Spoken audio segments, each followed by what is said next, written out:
Happy Francisca Thursday!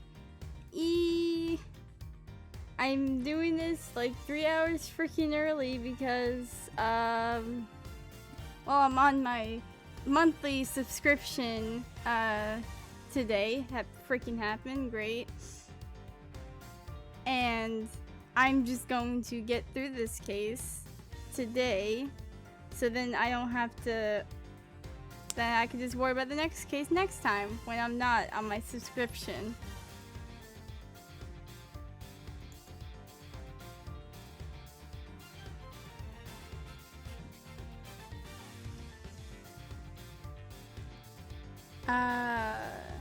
Let me like switch over the. But my God, we're in freaking jail. We're gonna be in freaking jail. Also, this is so cool. Love how like, oh yeah, there's a camera here. I don't see freaking Eddie there. Just not standing there. Crazy how they have an investigation of like that part of the building. It's like, nah, we're just gonna still let people come up here though. It's fine.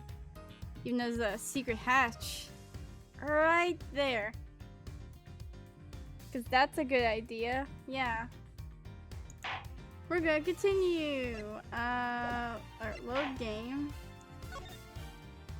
Judge Gavel's oh. We're just gonna get straight on to this. Since I am very emotional right now, let's see how things will go. Cause I think we're gonna have another freaking. If I have any more emotional things going on, then it's still justified. I'm still crying. Never thought I'd spend another night in here again. Wait, what? Oh. I was like, what do you mean again? I'm like, oh, wait, yeah. I'm stupid. And they stripped me of all the evidence we'd painstakingly gathered. They didn't take my freaking pin! Frick you guys, this pin's sticking with me. Even if they did let me keep Case Yatagrasu pin, can't help but worry about her. They better be treating her well. He's not even so concerned with himself. He's concerned for Kay. Oh my God. Just freaking adopt her or something, man. Murderer, it was me. I remember looking down and the person in the red raincoat was on the ground.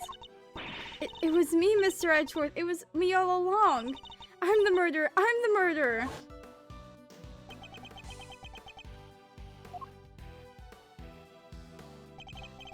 Come on, let's go. You've got a visitor. A visitor? Who? Someone by the name of Dick Gumshoe. Want me to send him away? No.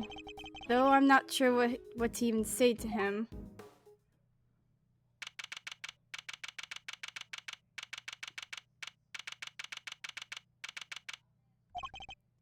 Wait there. They're leaving me unsupervised. That was my first. I mean, there's a camera there still. Forgive the intrusion. What? Oi! Judge Gavel! Please, Mr. Edgeworth. Take a seat. It looks like he's still standing. Wait. Even it doesn't look like Etra's sitting at all. It looks like they just lowered him down. What are you doing here? I was told it was Detective Gumshoe. I imagine you wouldn't come if you knew it was me. What could she possibly want from me now? I suppose I'd better find out. Miss Faraday is currently being interrogated about her involvement in the murder. You and the committee, you know what you're doing, don't you? You know that the wrongful arrest and persecution of an innocent person is beyond reprehensible. That's quite the slanderous remark. I would ask that you frame your outburst with a little more care. Besides, she is not innocent. You merely wish that she is. You can't say that. You don't have conclusive proof. Nor do you have conclusive proof to the contrary. So let's not retreat this tired old topic again. She will go on trial, and the goddess will pass her judgment. This is nothing you can do to stop that. Oh, whatever. And there is nothing more to say on the subject. Instead, let us speak of the matter at hand. Yeah, as to why you're freaking here? You may not be aware of this, but you are only permitted to meet with specially approved visitors. So I'm to be treated like a dangerous criminal, am I? I suppose my reputation has rather plummeted. It has indeed. For you, of course, and your friends. That attorney and the other girl were raising quite the fuss earlier. Fender and Emma. I saw them launch some extremely heated words at one of the guards. No, you didn't! You may thank the goddess in that regard, for even she is too busy to deal with each and every infraction. They will not be punished for their bad behavior. Did you come here just to chit-chat with me? You must have a lot of time on your hands. Oh, speaking of which, Miss Von Karma is continuing the investigation where you left off. I just thought you would like to know. I figured you would be worried about how they were all doing. Hate to admit it, but she read me like a book. Let's cut to the chase, Your Honor. Why are you really here? I'm here simply to talk. Nothing more. There's something I wish to know about you. Me? Yes, who else? Objectively speaking, you are highly intelligent and quick-witted, and a born prosecutor at that. Please, Judge Gavel, your sarcastic for praises but salt on my wounds. Jeez. But I sincerely mean every word, Mr. Edgeworth, and it's why I fail to understand you. Take this latest case, for example. You were up against the very committee itself. You had no hope of succeeding. Even a child could have seen that, and yet... I don't imagine the old me would have ever been so reckless. The old me had power. Because of that, I thought that justice was always on my side. Just as you said, and the committee would believe now. But a certain person changed my mind. He made me reckon with my selfish and skewed sense of justice. And once the scales had fallen from my eyes, I began to look at people differently. I saw that I was only able to be an effective prosecutor thanks to the efforts of those around me. Detective Gumshoe, the many investigative officers of the force, and even Kay. It changed me. The degree to which it changed me still surprises me to this day. I see. Thank you. I feel that perhaps I understand you a little better now. You understand me? I highly doubt it. Someone who is so focused on forcing their idea of justice onto others can't possibly see what I see. Is that so? Is that what you truly believe? I will say one thing. This has been a very interesting conversation. That is all. Before I go, there is one remaining matter. I was asked to inform you that the day of your hearing has been confirmed. It will be held today, in the trial chamber. The committee sends its warmest regards. If that was all you had to tell me, you could have just sent a message. And entrust the goddess' words to another, that wouldn't do now, would it? Until then, Mr. Edgeworth, I'll see you again very shortly.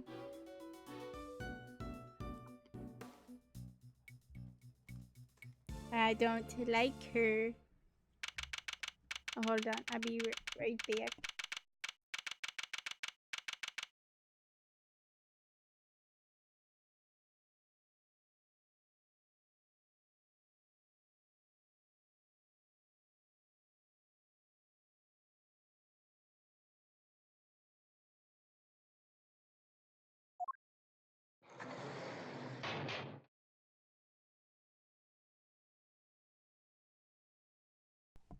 Dang, I'm just... It's so quiet in this... Well, chat, we're cooked.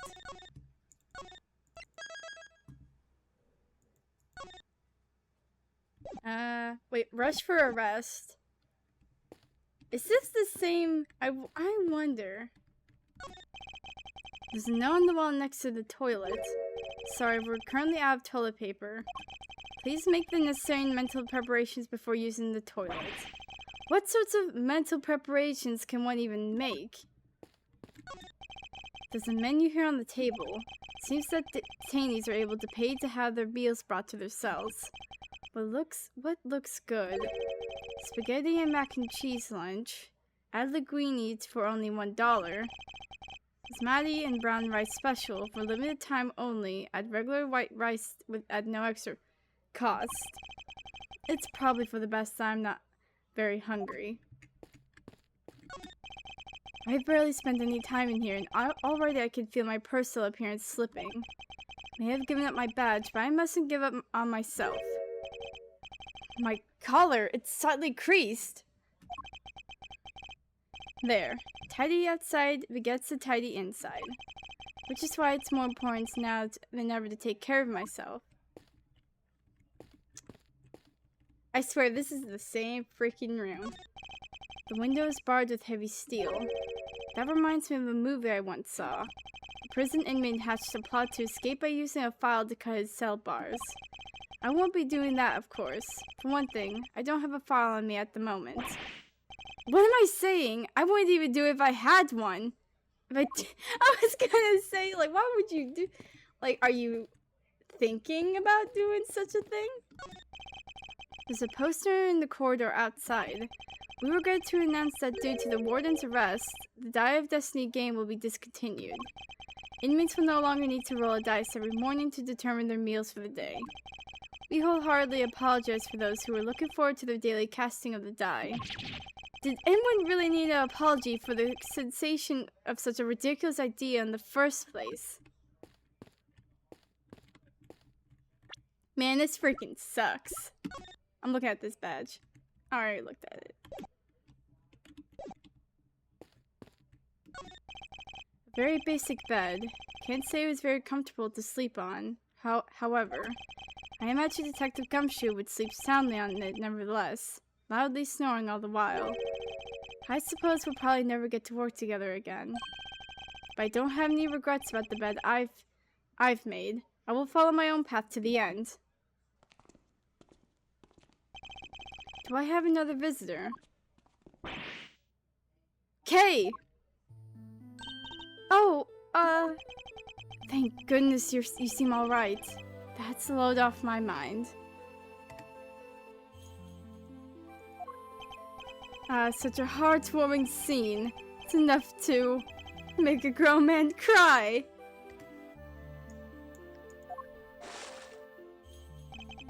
But you're still not your usual cheery... I mean, you have to stay positive, Kay.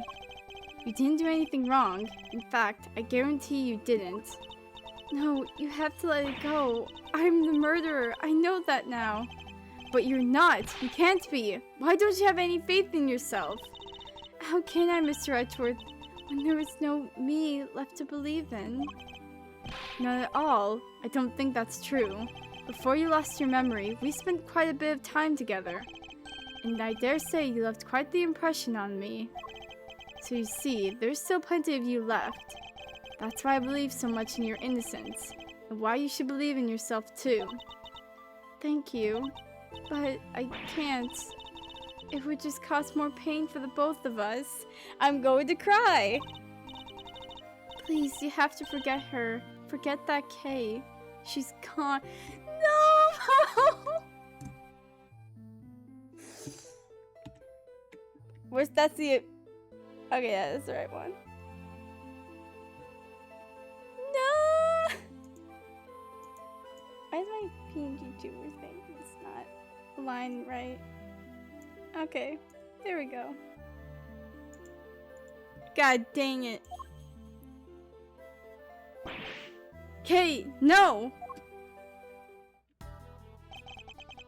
You remind me of my younger self, you know. So noble, so bold. This is the justice you and the committee stand for. Justice. I suppose you could call it that. What is he up to? Why is he going to such lengths to control everything? Can't shake the feeling that something is very wrong here. Is there some hidden agenda at play? I know who I'm projecting onto.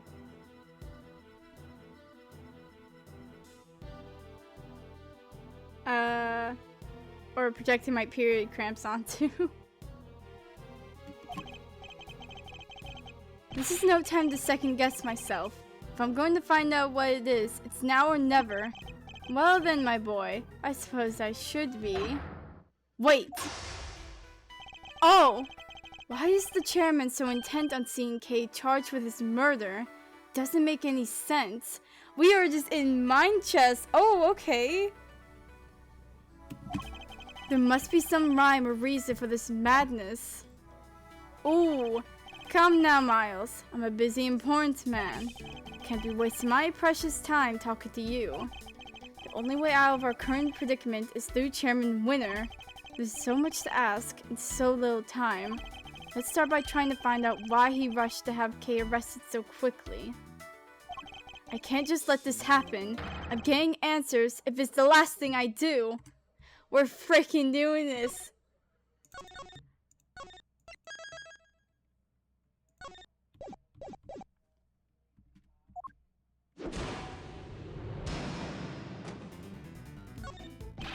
Why were you so keen to push through Kay's arrest? I've yet to hear a satisfactory explanation. An explanation? I'm not entirely sure what you mean. Don't give me that. You know exactly what I mean. I advise you to moderate your tone, dear boy. Need to remind you of your position.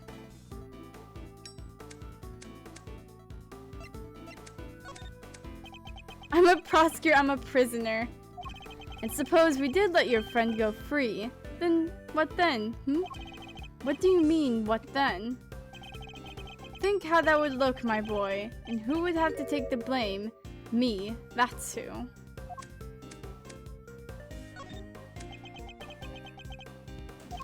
You're right to keep your mouth shut. That way you won't say anything foolish. Sorry, but I can't stay silent forever. Not while Kay's innocence is still in doubt. Now you're breaking my heart. Just look at this flood of tears. Spilling out. Please, just leave it alone, will you? Things were coming along nicely until you interfered.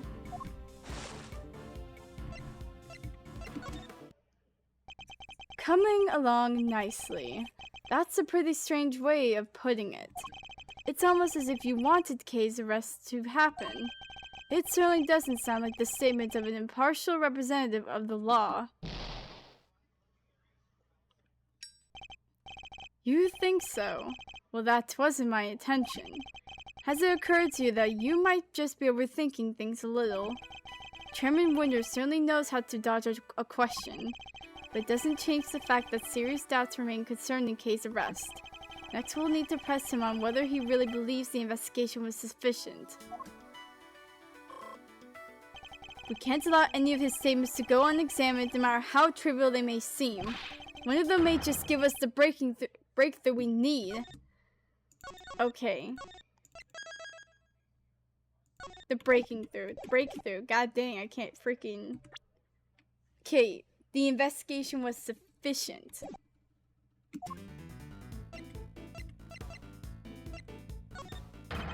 You had hardly say your investigation was sufficient. And you're the one who called all the shots, weren't you? Including the decision to have Kay arrested. I'm afraid I'm nowhere near as influential as you think, dear boy. You're the chairman of the committee. It doesn't get much more influential than that. Not that I care about such things. You wound me. It's enough to drive an old man to tears. You'll have to forgive me. I'm not the differential type. Well, if you're going to insist on being so blunt, then I'm afraid you won't be seeing your prosecutor's badge again anytime soon. Let me make something clear once and for all. That badge isn't the be-all, end-all for me. Far from it. I'm not concerned with titles or roles. Even you must understand that much.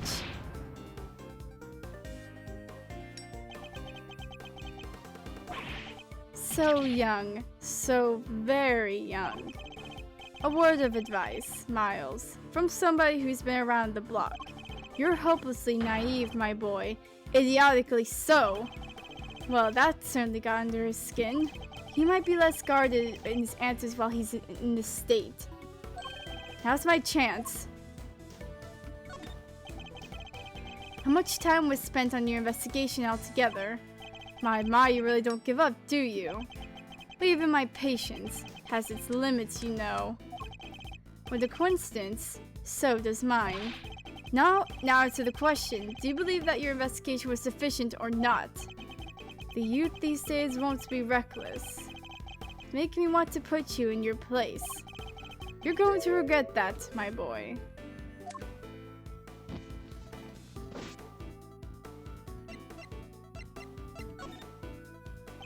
I've got you now. You're back into a corner and you don't even know it. God dang it. Oh, frick. You need to cut an old man like me some slack. Can't keep up with all that youthful energy. Curses, I should have picked my words more wisely.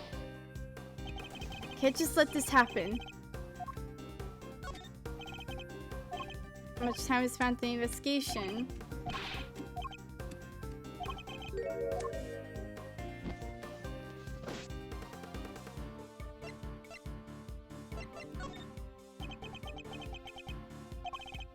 Well, maybe you do know your place after all. What's the matter? Scared? Hardly. I was just thinking about how best to proceed. Getting answers from the elderly requires sensitivity. They can get quite emotional, after all. You have no common sense whatsoever, do you? Don't you understand? Your fate rests in my hands.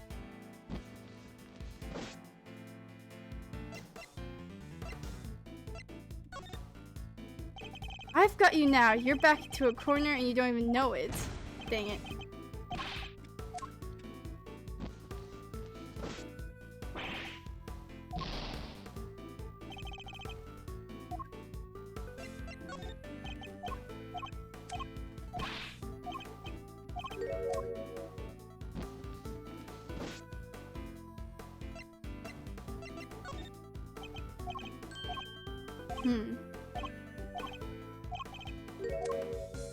Okay, when he has the...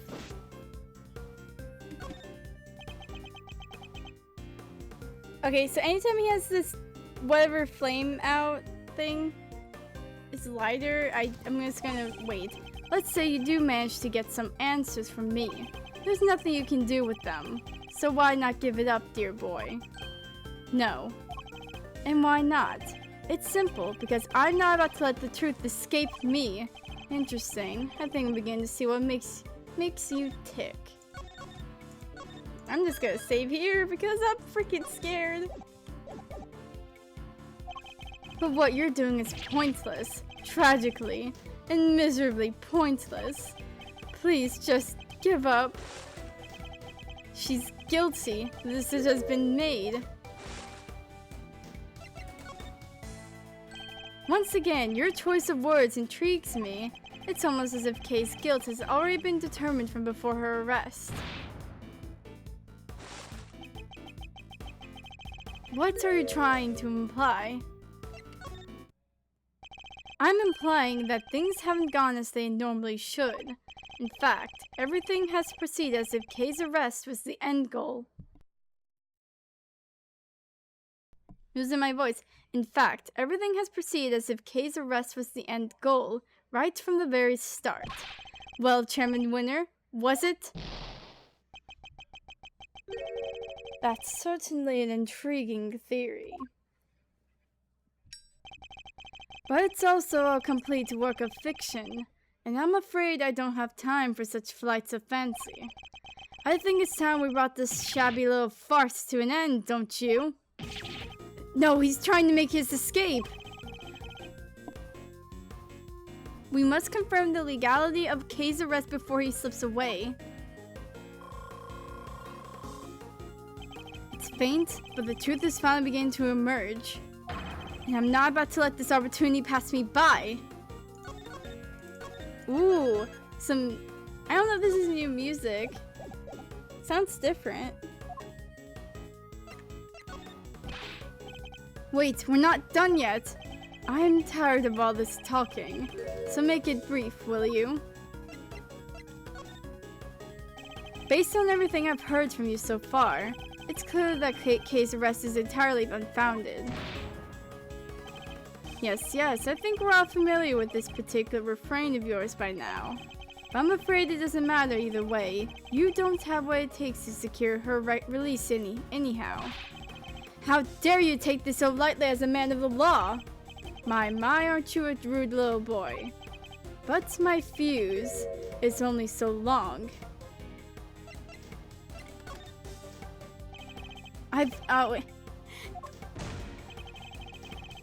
Yeah, I have a feeling that was gonna work, but I really just like you have a short fuse.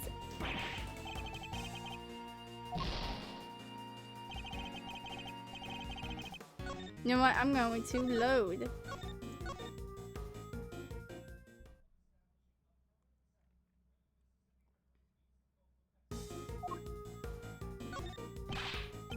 Still have questions.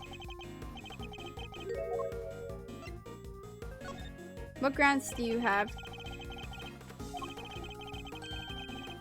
Okay, wait, yep. Not gonna mess with him when he's, arsonist.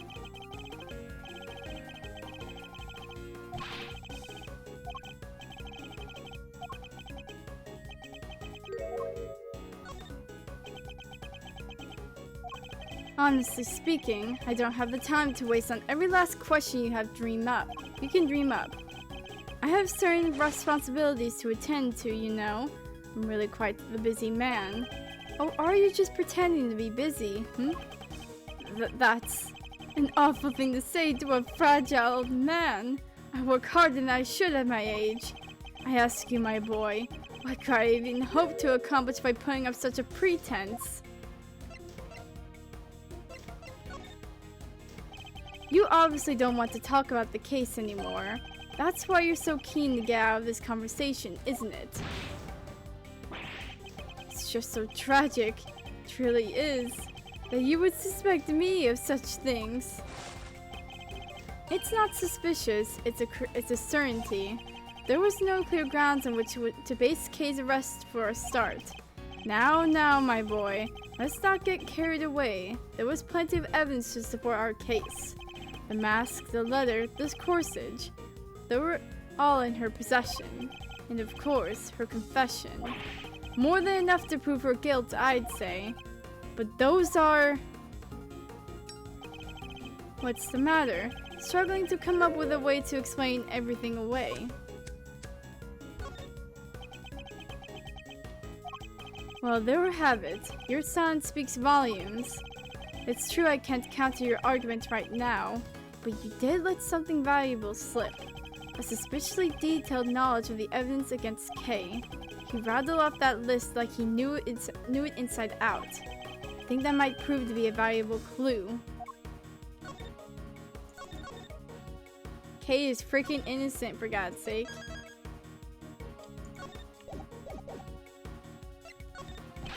Kay is innocent. No, my boy. That's just clumsy. Anyone can blur out a baseless assertion like that. Even a disgraced superstar prosecutor.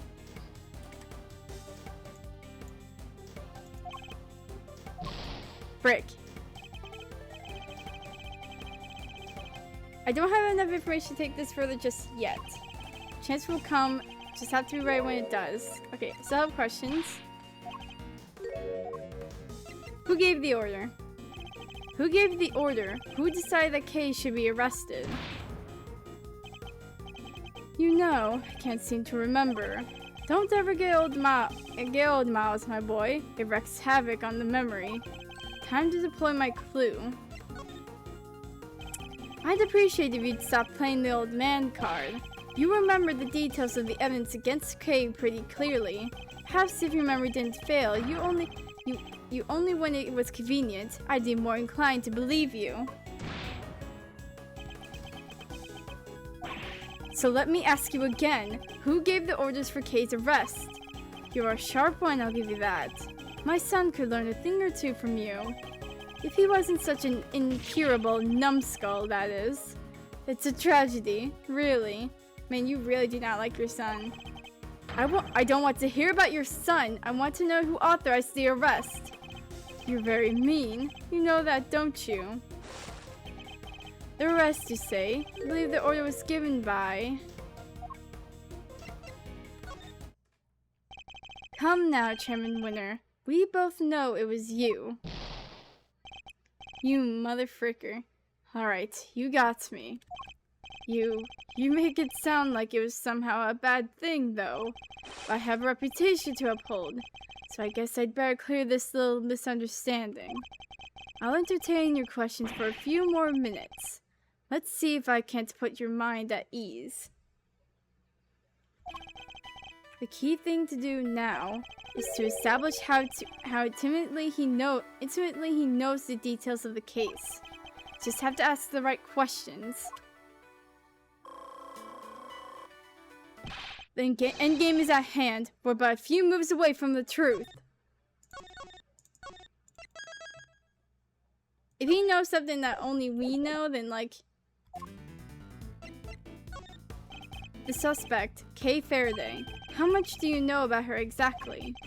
I know that she's the suspect. Aside from that, not much else. Cross my heart, but it's true. Don't have a clue. You seem to know the case in quite some detail. I know about lots of things, my boy. I'm just smart like that. Too bad the same can't be said about the way you handled Kay's arrest.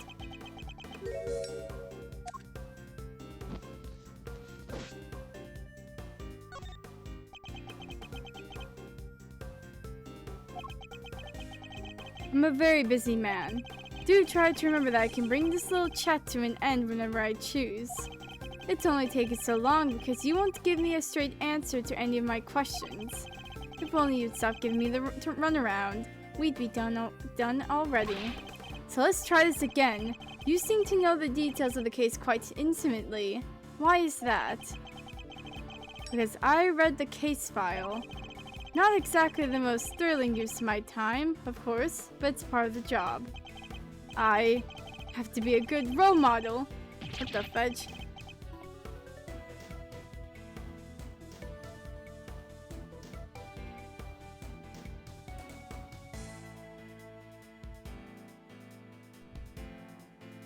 I have to be a good role model. I can't be seen to be slacking. It can be so hard. But I had some time on my hands, so I read the whole thing from cover to cover.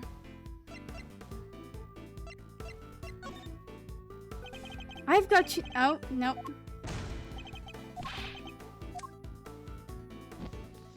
Dang.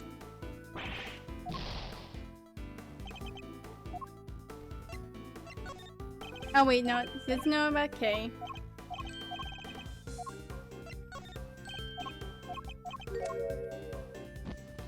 Okay, bide my time here.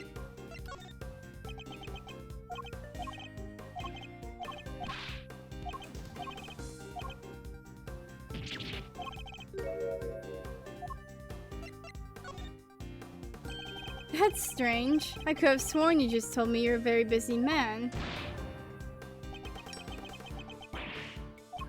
I'd say the cracks are finally starting to show, wouldn't you? If you're so keen on being an upstanding leader, you can start by releasing Kay, you know? You really don't give up, do you? It's a moving sight indeed, my boy. But a tragic one, too. After all, your efforts are for naught. I'm afraid your little friend was found unconscious near the scene of the crime. We have yet to hear much about the circumstances under which Kay was found. She was lying unconscious in the storeroom, correct? That's right, although I'm not at liberty to tell you how I know that. He knows things even we didn't. In fact, he seems to be aware of every tiny detail about this case. This could be a valuable clue. The suspect, Kay Faraday. How much do you know about her exactly? I know that she's the suspect. Aside from that, not much else. Cross my heart, but it's true. Time to deploy my clue. Sorry, but the more you tell me, the less sense your story makes. For one thing, you know details that even those investigating the scene were not aware of. Why is that? Just how much do you really know, Chairman Winner? There's that intimidating face you like to make again. Well, two can play this game. How do you like me now? I do have to commend you on your dodginess. It really is something. I'll take that as a compliment. Take it however you like, but wrap this up, will you? I just don't have the stamina anymore. She's the culprit, the only possible suspect. Just accept that already. How much more evidence did you want us to load her down with, for goodness sake?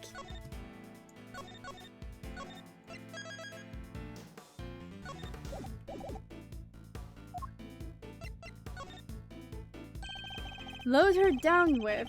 Yet another interesting turn of phrase. One that makes it sound a lot like the items Kay was carrying might have been foisted upon her. Impressive. You really do pay attention, don't you? It's no wonder they used to call you a prodigy, Mr. Ex-Prosecutor. I think you know the answer to your own question by now. Why don't you just go ahead and say it? I want to hear it from you. It's finally time to shed light on the truth.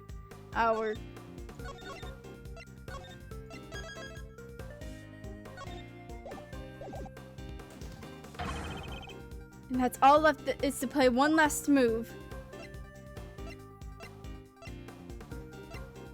Wait, what? Is there another thing I can ask him about?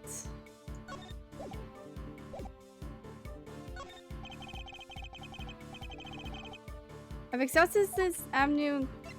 Kay is innocent? Kay is innocent. That's just clumsy. Time to deploy my okay. Kay was framed. The true culprit set it all up so she would take the fall instead. That is my answer, and I won't let you deny it any longer. Frick you, mother fricker. Oh! Oh, his beard almost got caught on fire. My, you really are a sharp one. It's a bit of a shame you choose a hand in your badge. I admit it. You're right on all accounts. And that's checkmate. It's like, I'm freaking down with this guy. You knew Kay wasn't the real murderer, and yet you still had her arrested. What's worse, you thought you could get away with it. Well, you won't. Not if I can help it. There you go with that naive again, my boy. Guess that's what's always your problem. With the girl arrested and a conviction secured, this whole mess goes away, and that's what will happen. But whose interest does a conclusion like that serve? The committee's, I suppose. And mine? You know, listening to you just now, but it's really got the tears flowing, I have to say. I was poignant and heartfelt and sincere and utterly infuriating. He's angry. Look, I'm not perfect, I know that, but your lack of sophistication in these matters is beyond the pale. You insist that the truth is more important than anything else, but would you say the same if you knew what the real value of the truth is? What are you trying to say? When you get to my level, you don't uncover the truth. You make it little by little. Kay Faraday, murderer. That's the truth. The truth I created. Yes, my boy. That's what I like to see. You're so sincere sometimes. It's painful. It just makes me want to put you in your place. Knowing the real truth will get you nowhere. Because that's how much it's worth. Nothing. Shocking, I know. But why not go after the real killer? How much do you even know about what really happened? You're still not getting it. That's your truth. It's worthless. Mine is all that matters.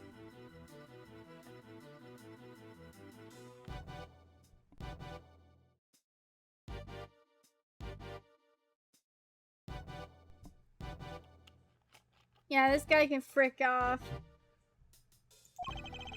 You understand what I'm saying, don't you?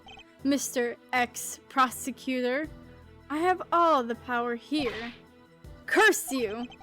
Well, aren't you menacing? You and your little friend are just as bad as each other. Violent criminals who deserve to be locked up. You'll pay for this! And with that, yet another person disappears from my life.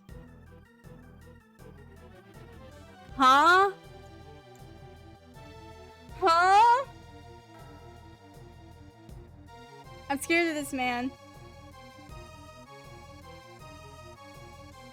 Have you You're probably the murderer in this case, but have you killed other people as well? Oh my god. Whoever that detective and his wife, he's like, oh, they went away from my life. I'm so sad about it. You motherfricker, I think you freaking had a play in cards of what happened there to their deaths or whatever. Motherfricker. Oh, it just makes me want to cry and cry and cry.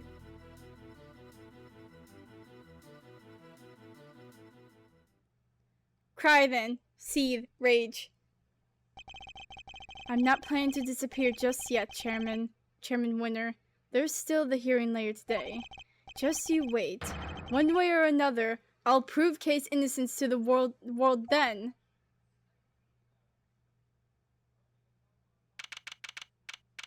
Look at all these fools.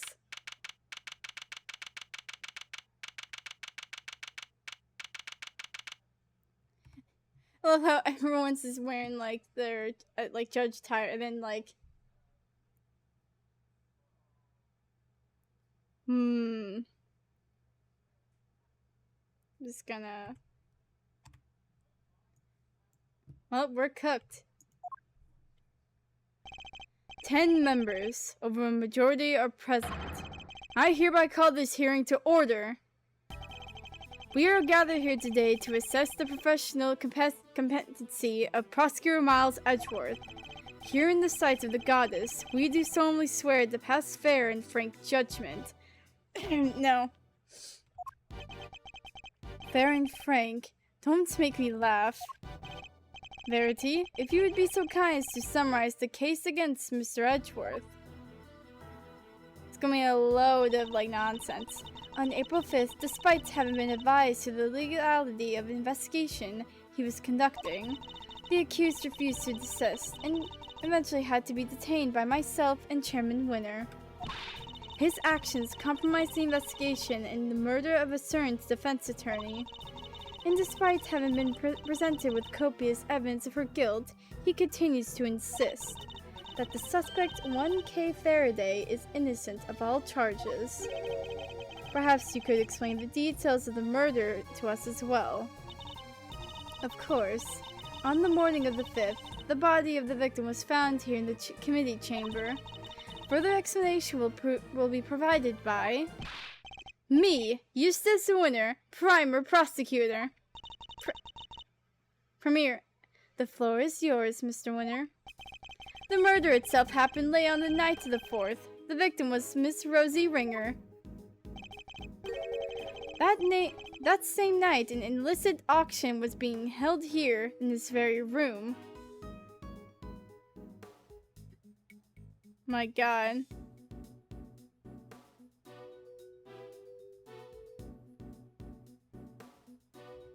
It's like nothing distinguishing or anything about anyone here. Ringer took part in that auction. I think? Yeah. meaning that the murder took place sometime during the auction. When she was found, Ringer was dressed in an outfit that matched the description of the auctioneers. However, due to the fact that the auction carried out after the murder had occurred, I deduced that Ringer was not in fact the auctioneer. You deduced nothing of the sort. And what about the basis of which the suspect was detained, Mr. Winner? Yeah, I got this. So Faraday was overcome by... crushing remorse, Eustace. Yeah, that. Tons of crushing remorse. So she confessed.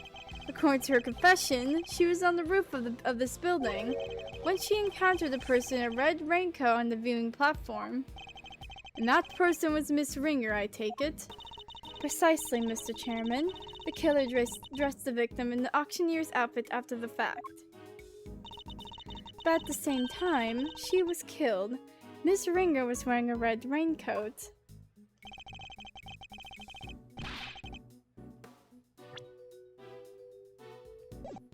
And who won the race to find that raincoat nearby? Me, that's who. Did you? I thought it was somebody from forensics. Strictly speaking, it was found by one of the forensic investigators under Mr. Winner's command. I knew it! The blood analysis on the coat showed that it was indeed Miss Ringer who had worn it, and the suspect's confession was the final nail in the coffin. She confirmed having committed the murder. So as you can see, Kay Faraday was the killer. There was no way anybody else could have done it. Alright, Miles, I expect you have some objections. Let's get them out of the way, shall we? I have no objections, Chairman Winner. Frick. Well now, is that so? I thought it would have taken more than a single night. No objections in the matter of my unauthorized investigation, that is. But in the matter of Miss Faraday's supposed guilt, I have plenty. I can personally attest to the fact that Mr. Winner's investigation was fair and impartial. Of course it was. When it comes to carefully conducted ops, I'm the winner every time. You know, Miles, it's within my power to offer you a plea deal of sorts.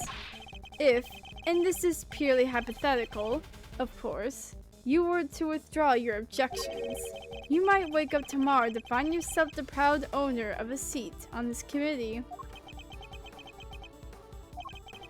So I ask you again, do you have any objections, Mr. Edgeworth? If you think you can buy my silence, think again. You will watch your mouth, only if the chairman watches his. I didn't come here to talk about committee seats. I came here to talk about the murder case. I demand a statement under oath, and I won't rest until I have one. I want to know exactly what the committee views on the incident is. You want to put us on trial, my boy. Very well, if it will make you happy. Verity, please provide Mr. Edgeworth with the materials pertaining to the case.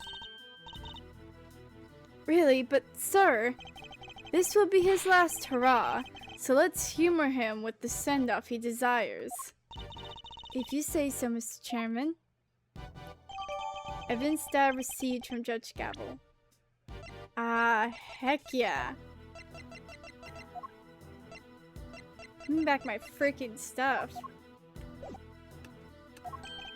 You have no objections to Verity representing the committee, I assume? None whatsoever. Mr. Edgeworth. Don't worry, Kay. Everything will be fine. You'll see.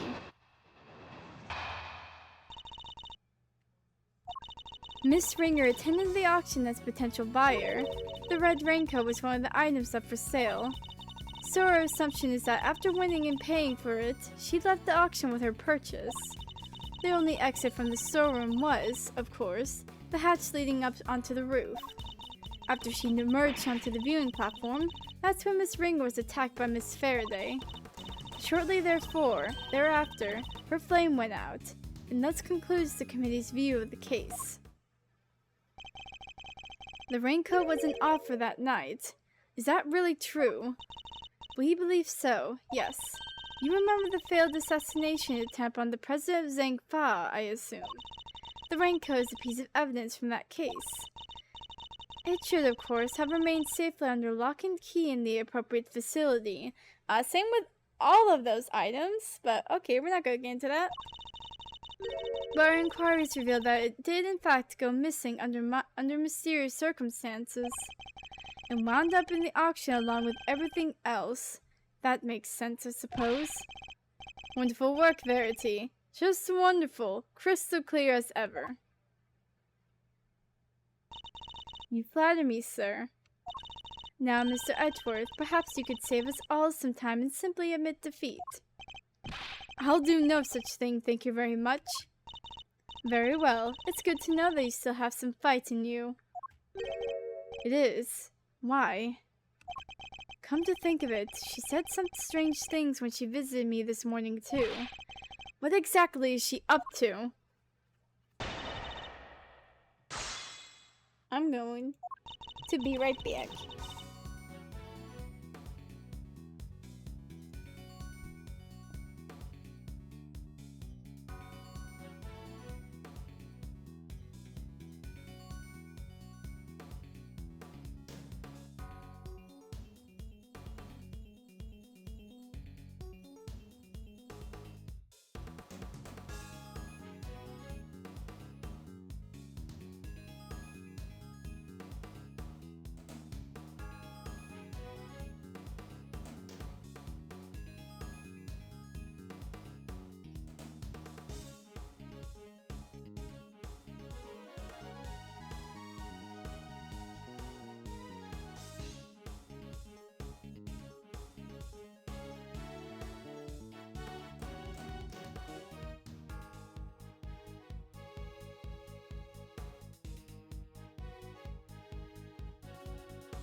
Okay. I am back. Let me go. I need to go check on something.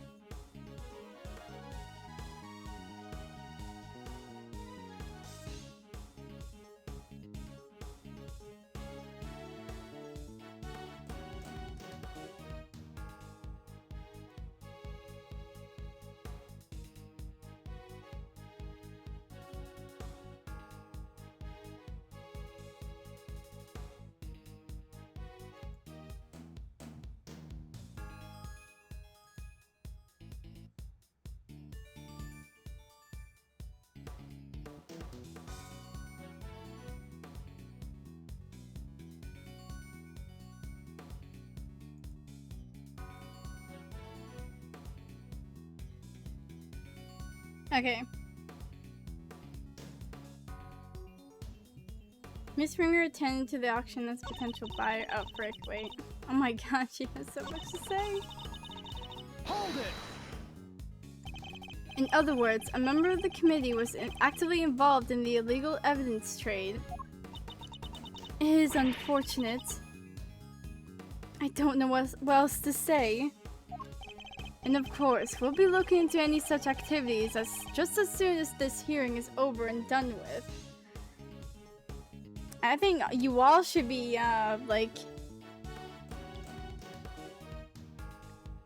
have like a background check or something. Because it was happening in this very freaking room.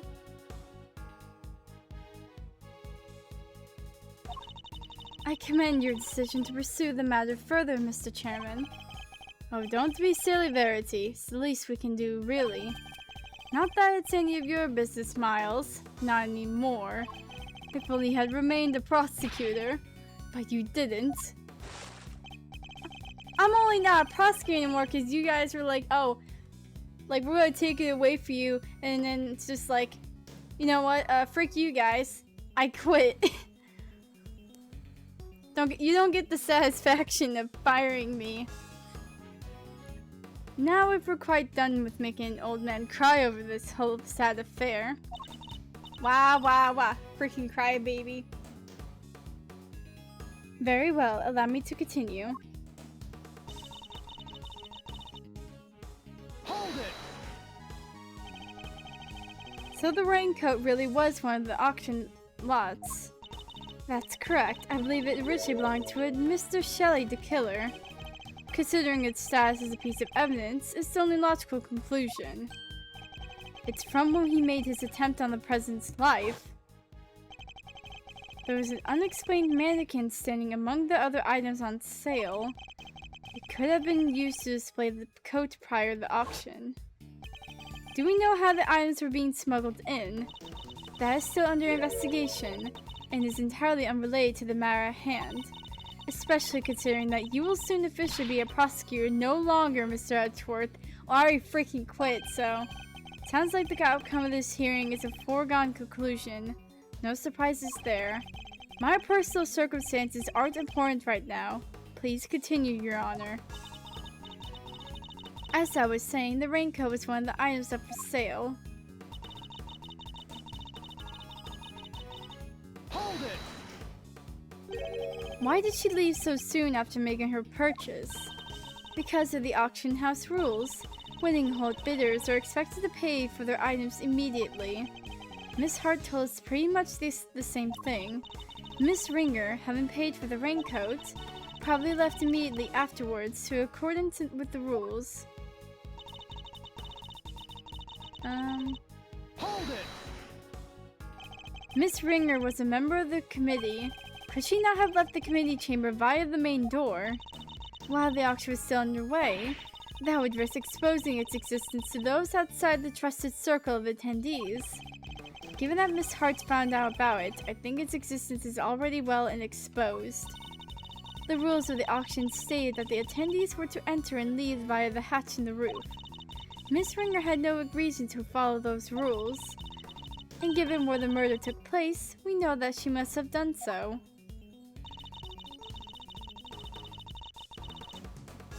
After she emerged into the viewing platform, that's when Miss Ringer was attacked by Miss Faraday.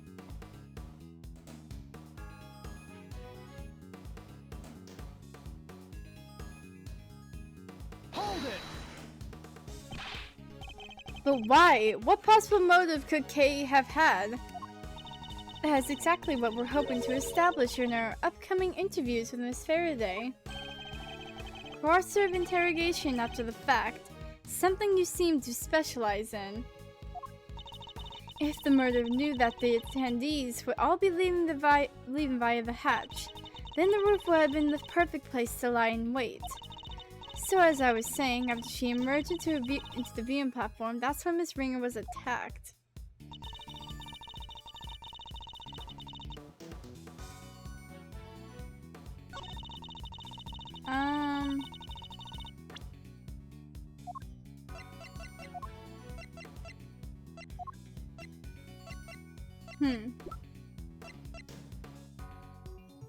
I don't No.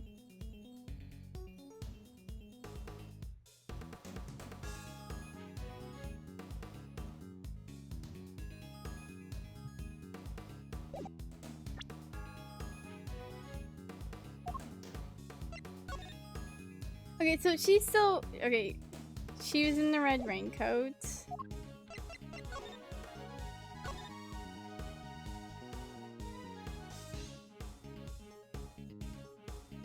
Oh, wait.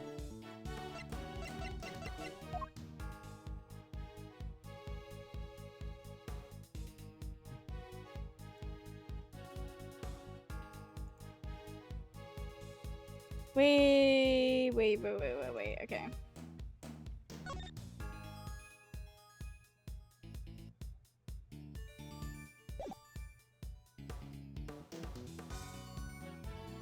That's when she was attacked by...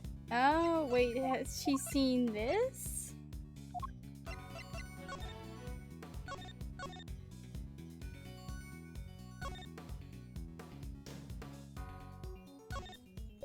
Is there any noticeable anything on the raincoat?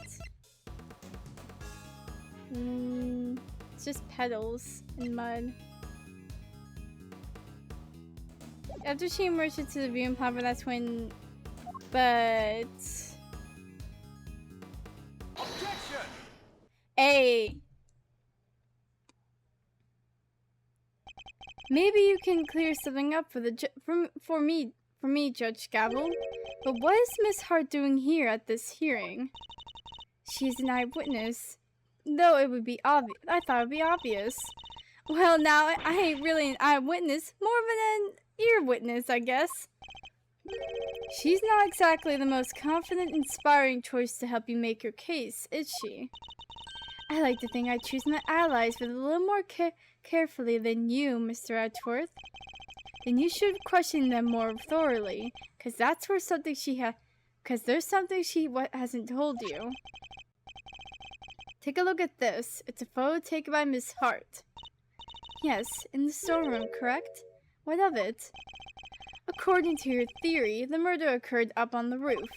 But according to Miss Hart's testimony, she happened to witness the entire incident unfold in the storeroom just before she took this picture. But wait, you're saying Gavel got it wrong? That's exactly what I'm saying. What? Ah, frick, my alarm going off. What the fudge?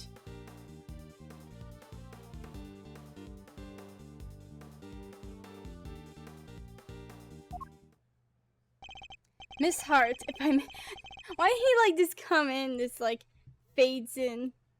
Miss Hart, if I may confirm your account on the events you witnessed that night. You saw the person in the picture, correct?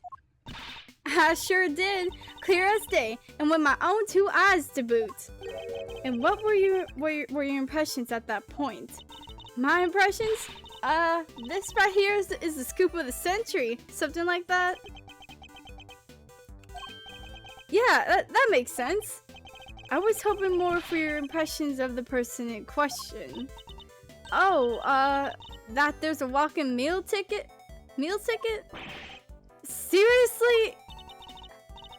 Just my little joke. No need to look at me like I done stand your lunch. Old red raincoat, right? Why, I took one look and I thought that's super perp.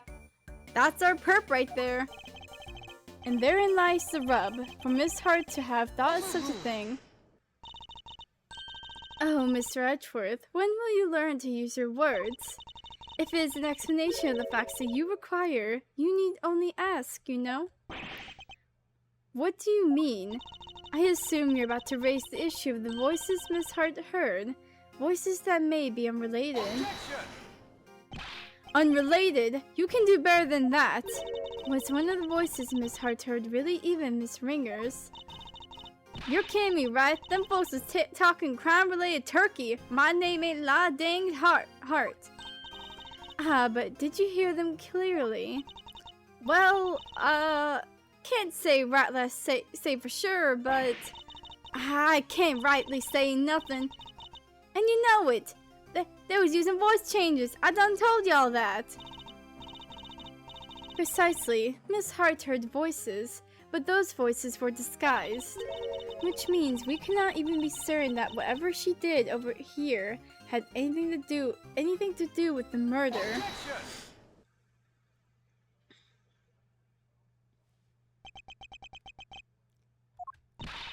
You don't need to yell objection in order to sigh at me, Mr. Edgeworth. It seems I overestimated you, Judge Gavel. Nonsense. Verity's the best of us, my boy. The very best. And yet she believes that what Miss Hart heard might not have anything to do with the murder. Even supposing that that's the case, it doesn't prove that the murder didn't happen in the storeroom. The incident happened before the victim was able to go up to the roof. That much we could say for certain. And yet I can tell you why.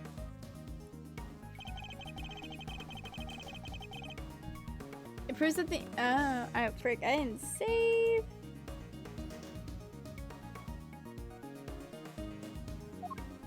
It'd be the bloody hand because Take that! we initially thought that the person in the red raincoat was the culprit. Yes, because Miss Hart said as much.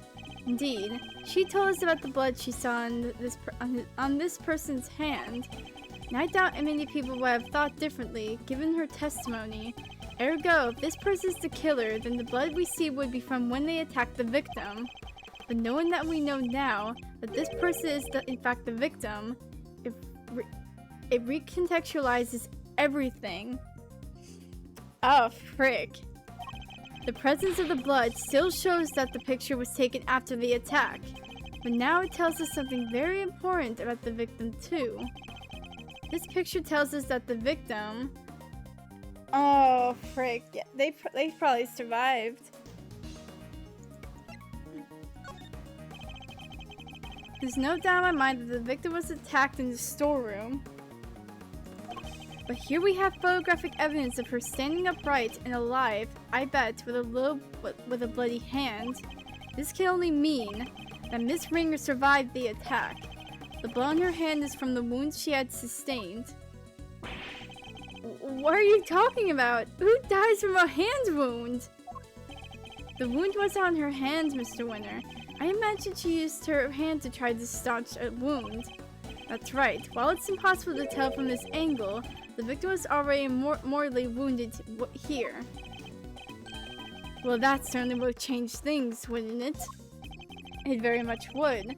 Not least by making it absurd to suggest that Kay was the attacker. Her encounter with the victim happened after this picture had been taken. After the victim had already been attacked and was in critical condition. I put it to you that all Kay witnessed was the victim finally succumbing to her wounds. That would have been quite the coincidence. It's a textbook case of wrong place, wrong time, I'd say. You seem to be forgetting a rather important fact, Mr. Edgeworth. Well, that's... or pretending to not remember it. What fact am I forgetting? I think it's time to wrap things up, don't you, Verity? Put the boy out of his misery. Dad, Gavel works for me! Why do you keep giving her orders? That's my job! You really are a total and utter embarrassment. You shut your mouth. I'm not! You shut your freaking mouth, mother fricker. I hate to break it to you, but you both are!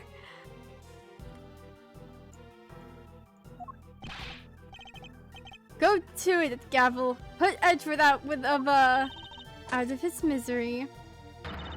As you wish. She's going to bonk us. Miss Ringer's body was found with 3 wounds in its chest. And we all know that those wounds are from, don't we? That's right. They're from when she was stabbed in the chest by a 3-armed candelabra. I doubt anybody could survive such grave wounds. If you cared to read the coroner's report, I'm sure you would change your tune. Nicely done, Gavel. Now Edgeworth will be... Make several objections? Yes, I'm afraid I will. What? Why? Weren't you listening?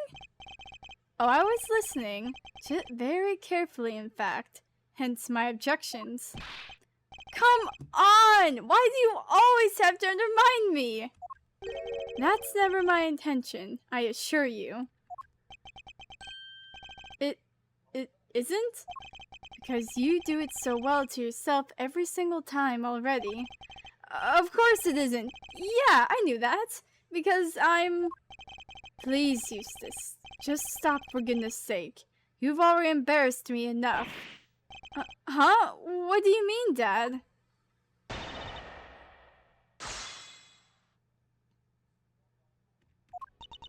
It's gonna come out as like the worst father of the year, and he already is.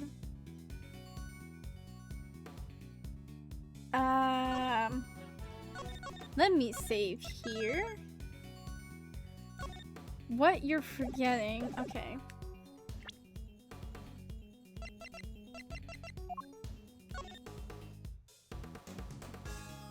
I mean, but how would she have her hands on it though? How?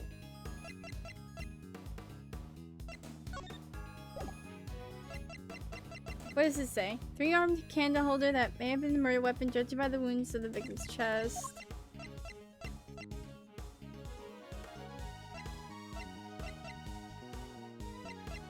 We still don't know why there was blood in the clothes box.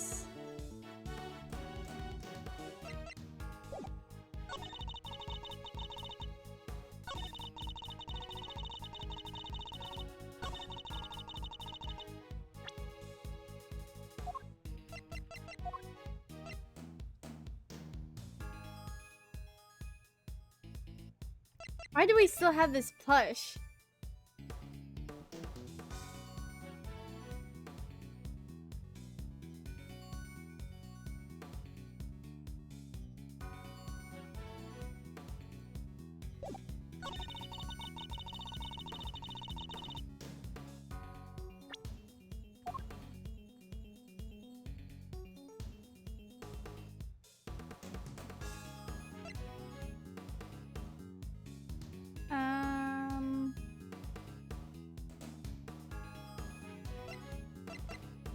Worn by the victim whose fingerprints and blood were found on the hood.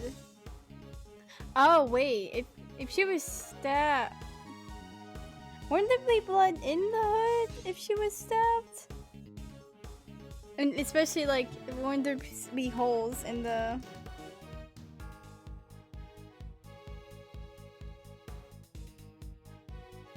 Wait, on the hood? They're meaning like up here, yeah? I can't freaking tell. It's red on red, mother fricker. I wish I could examine this. Spin it around. Just don't know, like...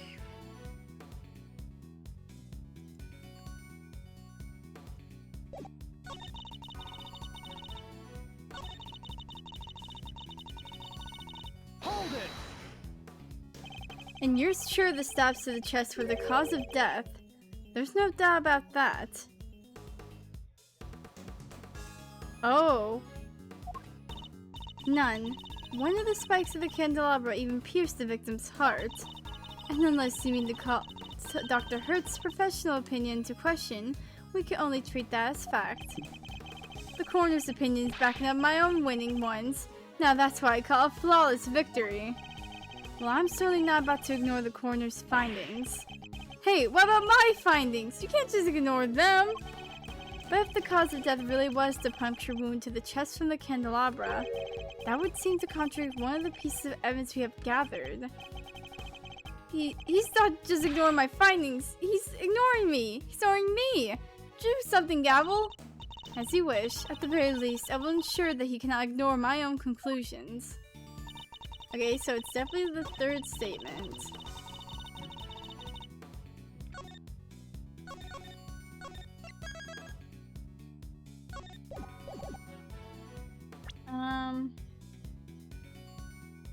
What was the coroner's findings? Preliminary findings, place of time of death at sometime late last night. Cause of death is the set of 3 puncture wounds on the left side of the chest inflicted by a candle holder. Victim also suffered a heavy injury post-mortem. Other remarks, prominent burn mark on back of victim's right hand. Ugh.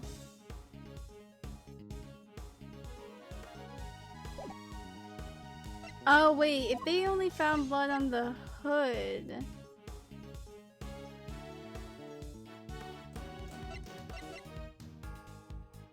Oh wait. But they didn't find any on the chest though. So Objection! God dang, alright, it was the raincoat. Chairman Winner, you know what this is, of course. The red raincoat. That's right, isn't it, Verity? Yes, sir. The one Miss Ringer was wearing. I warn you, Mr. Edgeworth, you will not be thanked before retreading old ground here. Well, I'm afraid I might have to regardless. Now then, if you'll answer me this, Judge Gavel. You told us that the victim's bloodstains were found on the coat. But do you remember where exactly they were found? Of course, they were found on the hood and... No! What's the matter, Verity? The hood and... Was blood found anywhere else on the raincoat? No, it was not. Doesn't that strike you as odd? The victim died of a stab wound to the chest. Wouldn't that lead to one to expect to find find bloodstains in that area? And yet, there was blood only found on the hood. That's a glaring contradiction if I ever saw one. The head wound the victim suffered wasn't just some incidental injury. It was inflicted before the stab wounds to her chest. Perhaps you are correct. Perhaps the victim did sustain the head injury first.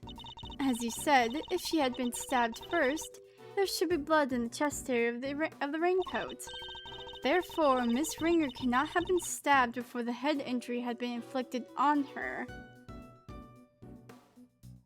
Okay, but even if we concede this point, that the head injury came before the chest wound, what difference would it make? How does it change our understanding of the case? I'd say it changes things a great deal. In fact, it raises even more a fundamental contradiction. That is quite the bold claim, Mr. Edgeworth. I have to admit, you have me intrigued. Perhaps you could show us this fundamental contradiction with some evidence. Oh.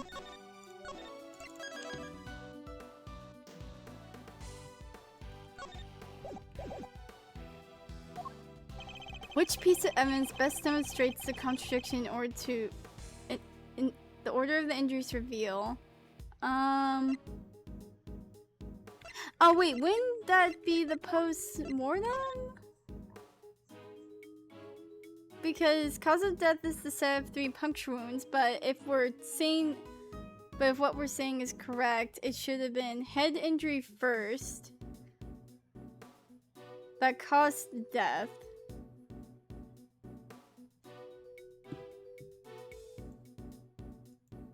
Then,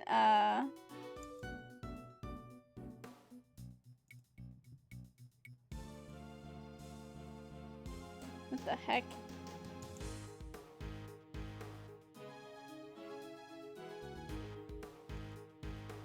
Da, da, da.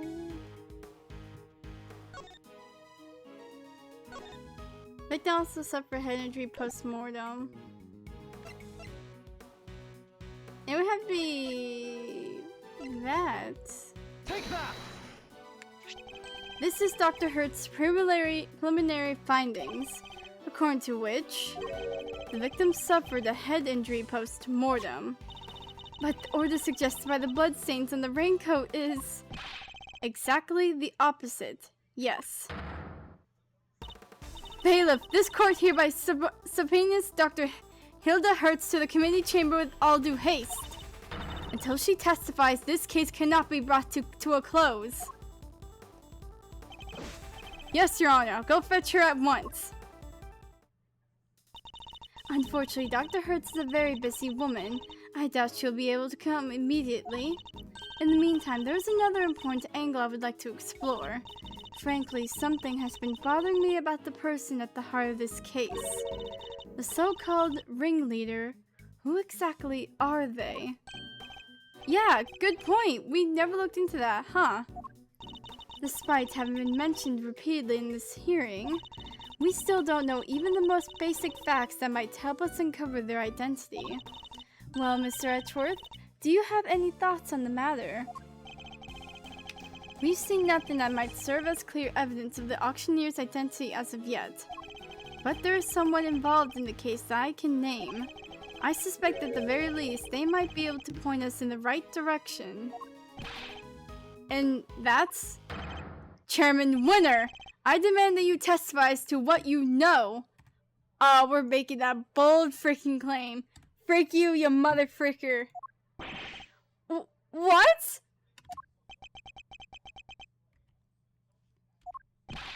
Are you crazy? Why would you accuse my dad? You would cast doubt on the integrity of the chairman of the committee. Do you understand the implications of such an act? I don't care who or what he is. We're talking about the truth here. And about a man who seems dead set on framing Kay at all costs. The mask, corsage, ticket stub, and everything else. The items Kay was carrying when she was found. They were deliberately placed in her possession somehow. By Chairman Winner himself. A shocking accusation, and what I find hard to believe, but for the sake of completeness, I must ask, why would he do such a thing? To cast suspicion on Kay, of course, why else? I even managed to get him to say something to that effect. Chairman Winner, your rebuttal, please. I think the good chairman might be in shock. And so what if I did? Did you hear me, dear boy? I said, so what if I did? You say you got me to admit as much, but where's your proof, With no witnesses to speak of your word alone is hardly enough to make an accusation like that stick. Or do you mean to tell us that you have something more to base your outburst on? He still has the arrogance he showed back at the detention center, and yet... Mr. Edgeworth, I am going to have to ask you to explain yourself. If that's alright, Mr. Chairman. Not at all. I'll be very interested to hear this for myself. I'm intrigued to learn where Miles might have gotten the idea that I'm some sort of criminal. Because you'll never find a more fine and upstanding citizen than myself. He has a lot of nerve acting all innocent like that. Very well. Let's start at the very beginning. The fact that the auction took place right here in this hallowed trial chamber is a point of suspicion. A location that should, by right, only be accessible to members of the committee. Yeah, they all have keycards to the room after all. Furthermore, these auctions seem to be held on a somewhat regular basis. And for that to be possible, there can only be one winning explanation. That's right, Mr. Winner. The auctioneer is a member of the committee. What? No! What on earth is wrong now? What do I do, Dad? I play right into his hands. You did indeed, you other nitwit. But Miles, my boy, you do realize that you've cast quite the wide net with your explanation. That's true. There were 11 members of the committee altogether. 10 given Miss Ringer's unfortunate passing. 10 potential suspects in total. Yeah, I want a background check on all of y'all. Well, it certainly isn't me.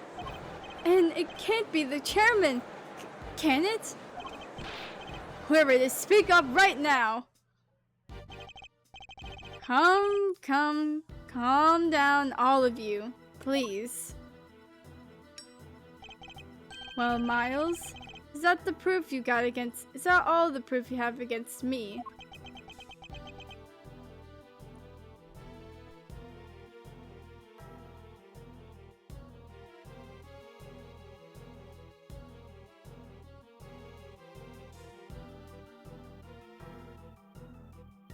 I don't freaking like you. Not one bit.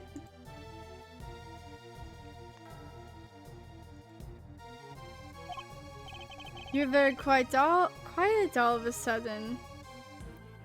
I'm trying to freaking think. But it's too late to go back out now. You accused the former chief prosecutor and current committee chairman of a crime. I would tell you to prepare for the worst.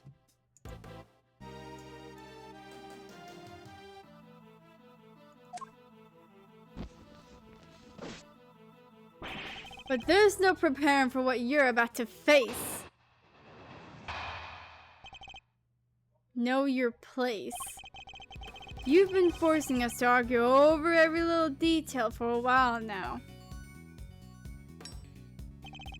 Where the murder happened, the order of the victim's injuries, some other things I hardly even remember. But you need to have bothered my boy, because it's all irrelevant in the end. Think about it. The suspect herself has already said she did it. That's all that matters at the end of the day, and her sentence will be lighter for it. So rejoice! And there you have it. Feel free to pick holes in it as you see fit. How can I, when that was barely a testimony to begin with? That man, he's a very powerful person, isn't he? It's okay, Mr. Edgeworth.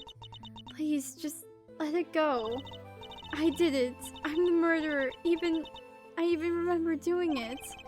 You saw a flash of something half-remembered, Kay. Nothing more. If you must believe in something.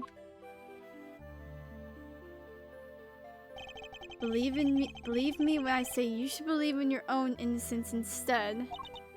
But I'm up against the head of the committee here. This isn't going to be okay. You got this, man. But he seems to think he's already won. Perhaps I can use that against him.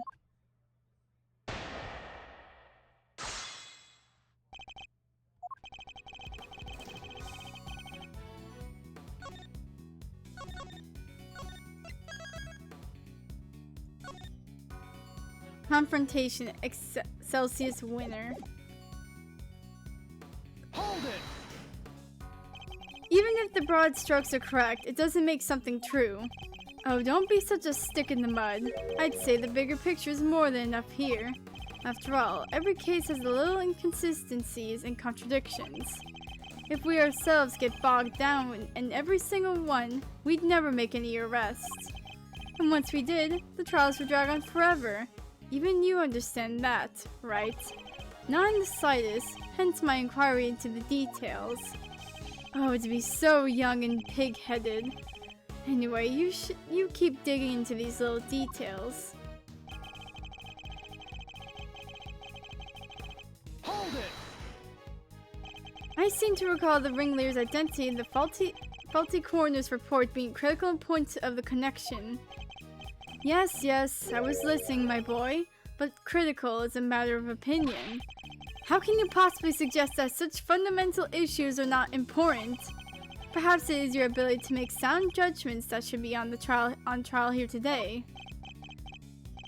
Bravo, my young hothead. Wonderfully cutting stuff. You do like to try, though, don't you? Hold it! There's no way any of what we discussed today is irrelevant, not unless you intend to bury the truth. But none of it is relevant, dear boy. The only reason you keep trying to make it relevant is because otherwise, you're up a creek without a paddle. Hold it! Just because she confessed to something doesn't make it the truth. Kay is suffering from amnesia, so any statement she makes should be taken with at least a grain of salt. Objection! Oh! Even so, it doesn't exactly solve anything for us, does it, dear boy? And it would be nonsensical to dismiss her confession outright. I'll tell you what, why don't we ask her one last time? Though I'm sure she'll just say she did it again. Fine, let's do it. Let's ask her again. We'll see if she really believes herself to be the culprit. You mean me? Is this really what you want, Mr. Edgeworth? If it goes badly, it could significantly weaken your position. I know, but there's no other way. I only request that I be the one to question her. You really know how to tug at an old man's heartstrings, you know. But fine, ask away. On one condition. If this turns out to be a waste of time, that's it.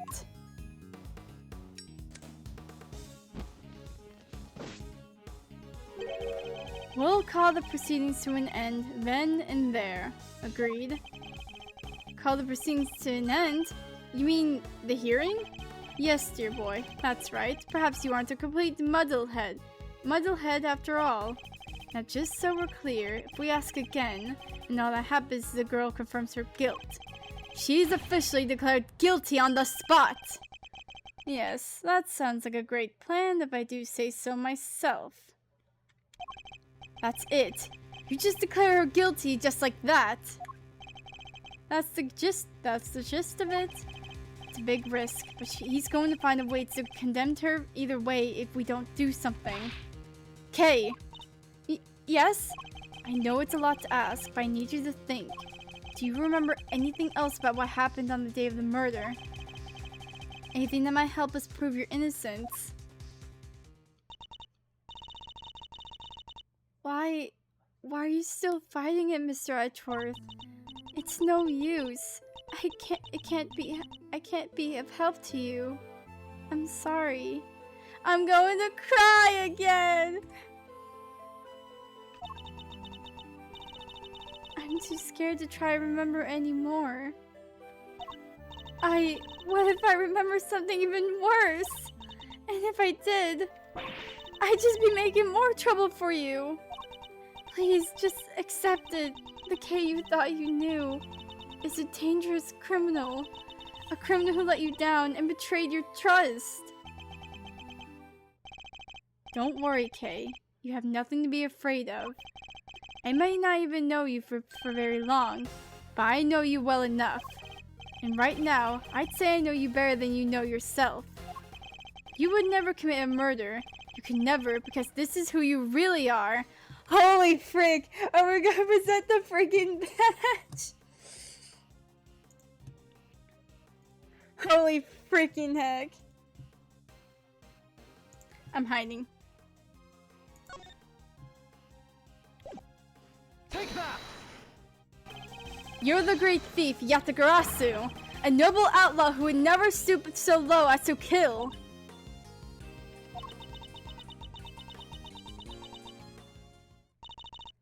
I can't do it. I'm sorry. Because all I can see is the one memory that returns. I have to face it. Hold it! No, the only evidence of your guilt is the confession they forced out of you. As I said earlier, you have to believe that you're better than that. Or are you saying you don't believe a word of what I've been telling you? No, it's not that. You're trying so hard to help me. And you're risking so much for me. It's too much. You have to stop. I'm begging you. So that's what's going on. I thought it was strange, but now I see. The reason you're allowing yourself to be railroaded into accepting your fate is because of me, isn't it? Which is exactly what the Kay I know would have done.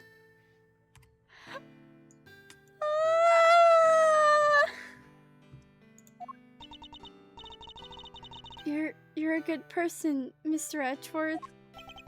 Sorry to burst your bubble, but I'm not. I don't plan on becoming one anytime soon. Because despite all your wishes to the contrary, I'm still trying to help you. So you see, I've merely been servicing my own ego, regardless of what I put you through. Now, let's try this again. See the good in yourself, Kay. Remember the noble thief you truly are. that memory of you committing the murder. You need to question if it was all with all you have. That's all I ask. So please, do it for me.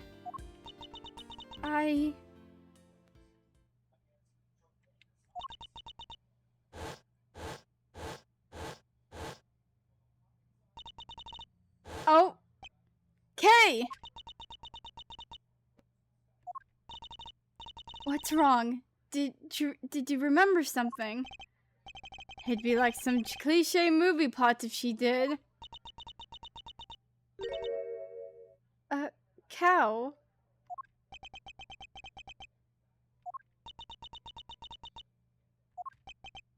A cow? Mr. Edgeworth, if you could perhaps ask her for a few more details.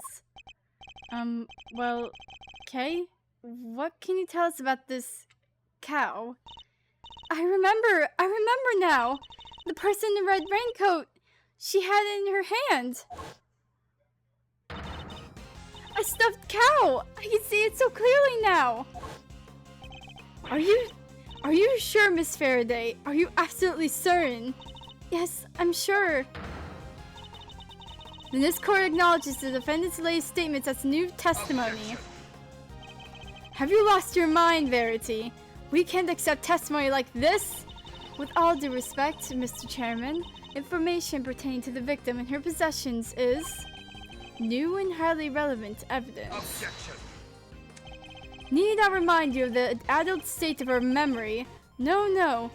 This simply won't do. Oh, but you're the one who's like, oh, we need to take her testimony to face value. You just don't like it how it's going into our favor, you mother fricker! Frick off! Addled, but if we claim her memory is unreliable now, then our own argument is weakened, sir. Exactly. You said yourself only a few minutes ago that thanks to the suspect's confession, we need not worry ourselves over the finer details. Did you not? Were we to call the validity of her memories into question, then we also call into question the confession of which our entire argument is based. Is that really the most advisable course of action? Yes, you're right. Proceed as you see fit then. Thank you, Mr. Chairman. We're still in the game, but only by the skin of our teeth, and only thanks to Judge Gavel's intervention. It's almost as if she was on our side for a second. Well, Mr. Edgeworth, the stuffed animal. I believe the cow in question is this thing here, Your Honor. We found it in the storeroom and believe it is yet another auction lot. Wait, that's... Do you know something, Gavel? No, it's just not what I imagined. I suppose it's a rather odd thing for the victim to have been carrying. We should look it over carefully. Huh.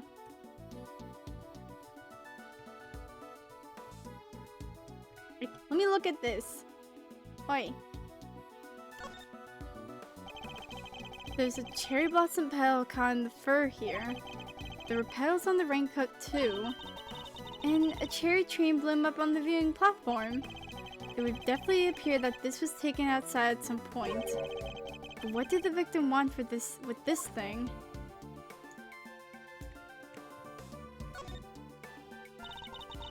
The left horn is missing.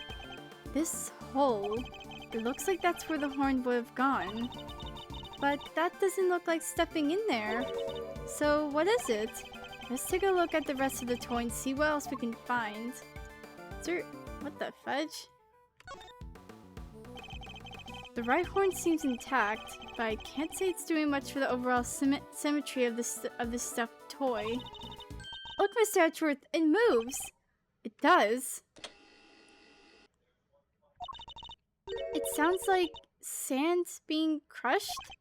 It would seem there's a recording device hidden inside.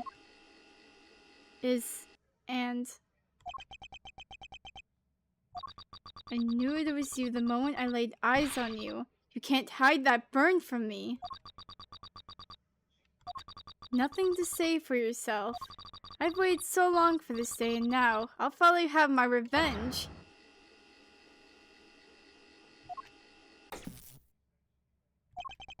Could this be the moment of the murder? And someone made a recording of it.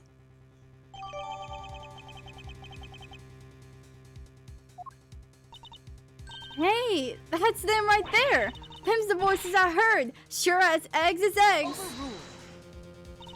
Unfortunately, we have no way of verifying when these voices were recorded. It's possible they have nothing to do with the murder. If only there was some accompanying video footage. You got bugs in your ears or something, lady? I've done told you, them's the voices I heard. And we already know the victim was holding that thing, right? So it gotta be from when she got. Yes, it's a possibility, but a weak one without more than your word to back it up. We need something more, something credible. Yet again, she seems to be stepping in help. Judge Gavel, I think we all know the voices are coming from the moment of the murder. Consider for a moment the words we heard on one of the speakers say. I knew it was you the moment I laid eyes on you. You can't hide that burn from me. I believe we have something that could explain what these words were referring to and how it's all related. Which piece of evidence proves that the voices are from when the murder occurred?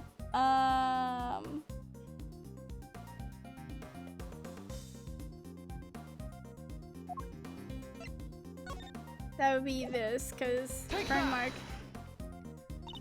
The coroner's preliminary findings. How do they prove anything?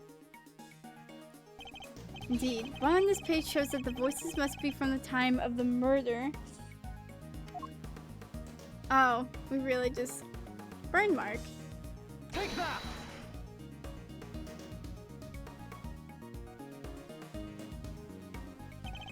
This again. Think again on the words we've heard. This part in particular sticks out in my mind. You can't hide that burn from me. The victim had a prominent burn mark on the back of her right hand. And what of it? Oh, he burned her hand or something.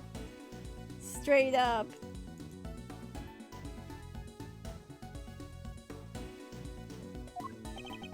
According to case testimony, the victim was carrying the stuffed cow toy.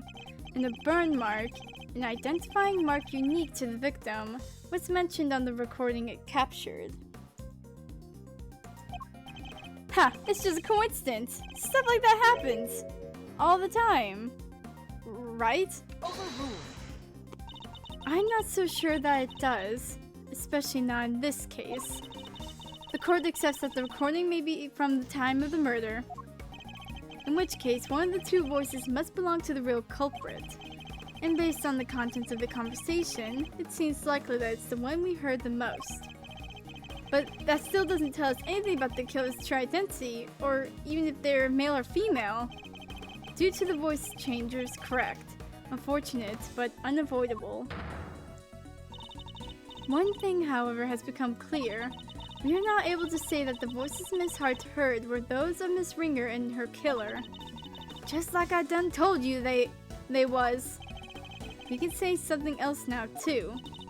And let's hear it. That is, if you don't mind, Mr. Chairman. Do as you wish. According to Miss Hart, just before the murder occurred, two people came up to the storeroom from the committee chamber on the elevator. The ringleader and one of the auction attendees. It seems this was the point at which money exchanged hands. The murder happened immediately afterward, and the auction carried on after that. All of which points to one key fact. What else does this latest revelation tells us? Oh, the ringleader was the killer.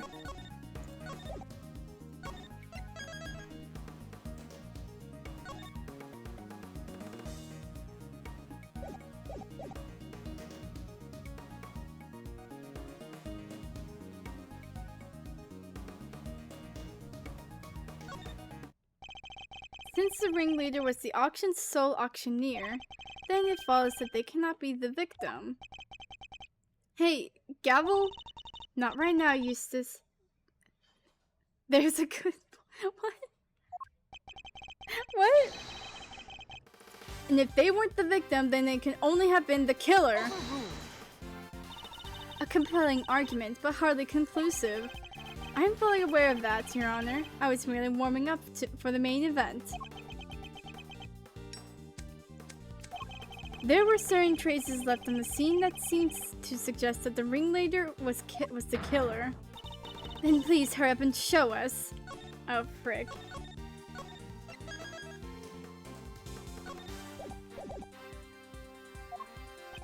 What is something that was placed on the scene that points to the ringleader having been the killer?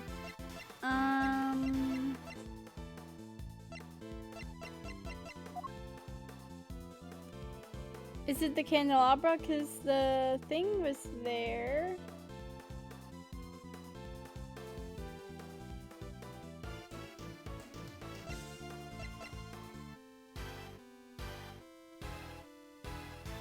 Oh wait.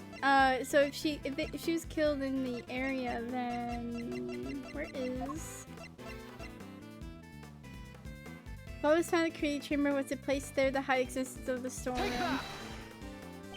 The killer deliberately left a large pool of blood at the foot of the Goddess of Justice statue.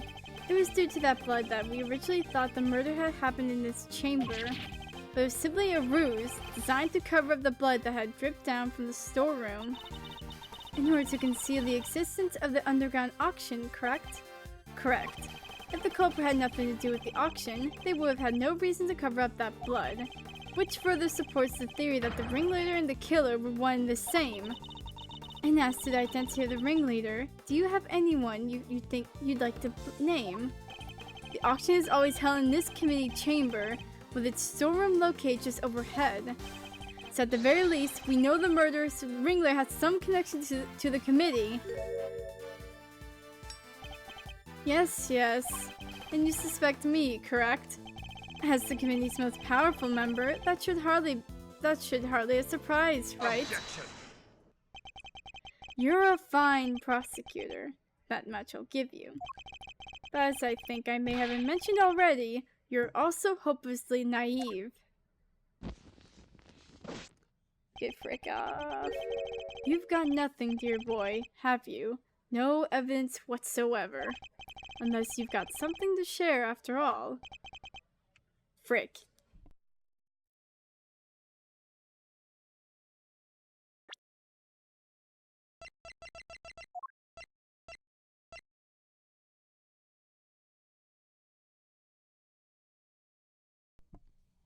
Wait. That's... Do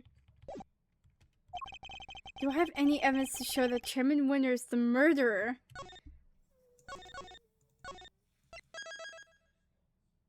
I don't freaking know. I mean, unless he accidentally left his fingerprints on the candelabra or something.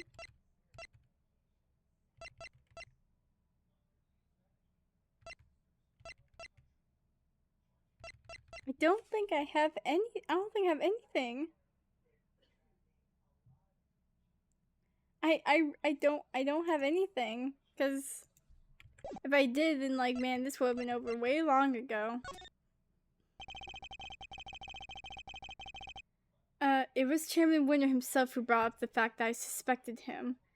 Yeah, the murderer would have been too shy to open up or something. He's so confident because we got nothing. And he seemed confident right from the get-go that he's untouchable. Which means he knows that I have nothing. Well, Miles, my boy, time to pay the piper. I've always wanted to say that. Verity, he's all yours. Wait, dang it, I just remembered something. Huh? Did you have amnesia too? Nah, it just came to me. Flash of inspiration. You know how it is. Very well. Say your piece. Objection. What are you doing, Verity? Mr. Edgeworth has made it clear that he won't give up until every last lick of hope has been extinguished. So extinguished, we must, lest he try to drag us through his excruciating process again in the future. Yeah, what she said. I don't quite get it, but it sounded pretty cool. Don't worry, Dad. I'll help Gavel bring this to a winning finish. We'll show them how wrong they are. Fine. Let's hear what the witness has to say. You heard the chairman, Miss Hart. If you would be so kind. Well, all right then. Here goes nothing. The facts, Miss Hart, and nothing but the facts, please. Don't you worry your pretty little head on that front. I'm a journalist. Truth's my middle name. Color me officially worried. Dun, dun, dun. Oh, I love the music. I need some cheery freaking music. I haven't heard Eustace's silly little music in a while. So, the ringleader's the killer, right? Which makes the victim one of them auction goers.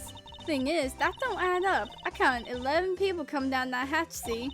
Then the murder happened, and then the auction started back up again. Now, I had me a look back downstairs right after that. No. And wouldn't you know it, there were 11 little duckies all lined up in a row again. How? And you're sure of this, Miss Hart? Sure as sure can be, you gavelship. Saw 'em with my own two peepers. So, 11 before the murder, and 11 again right after means... Wait, that's a thingy! A contradiction, Eustace. Do try to keep up. Miss Hart, did nothing really change at all? Done told you already. They carried right on after like nothing ever even happened. Oh, except for...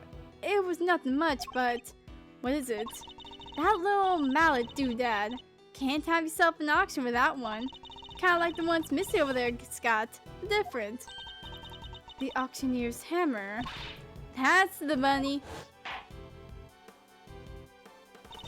I done heard that thing banging and clanging right way through. But nothing. Just like that. So the noise of the hammer stopped midway through. Could it have something to do with the murder? Is that the true murder weapon? She got clonked in the head. Oh my god, someone actually got clonked in the head by a freaking mallet.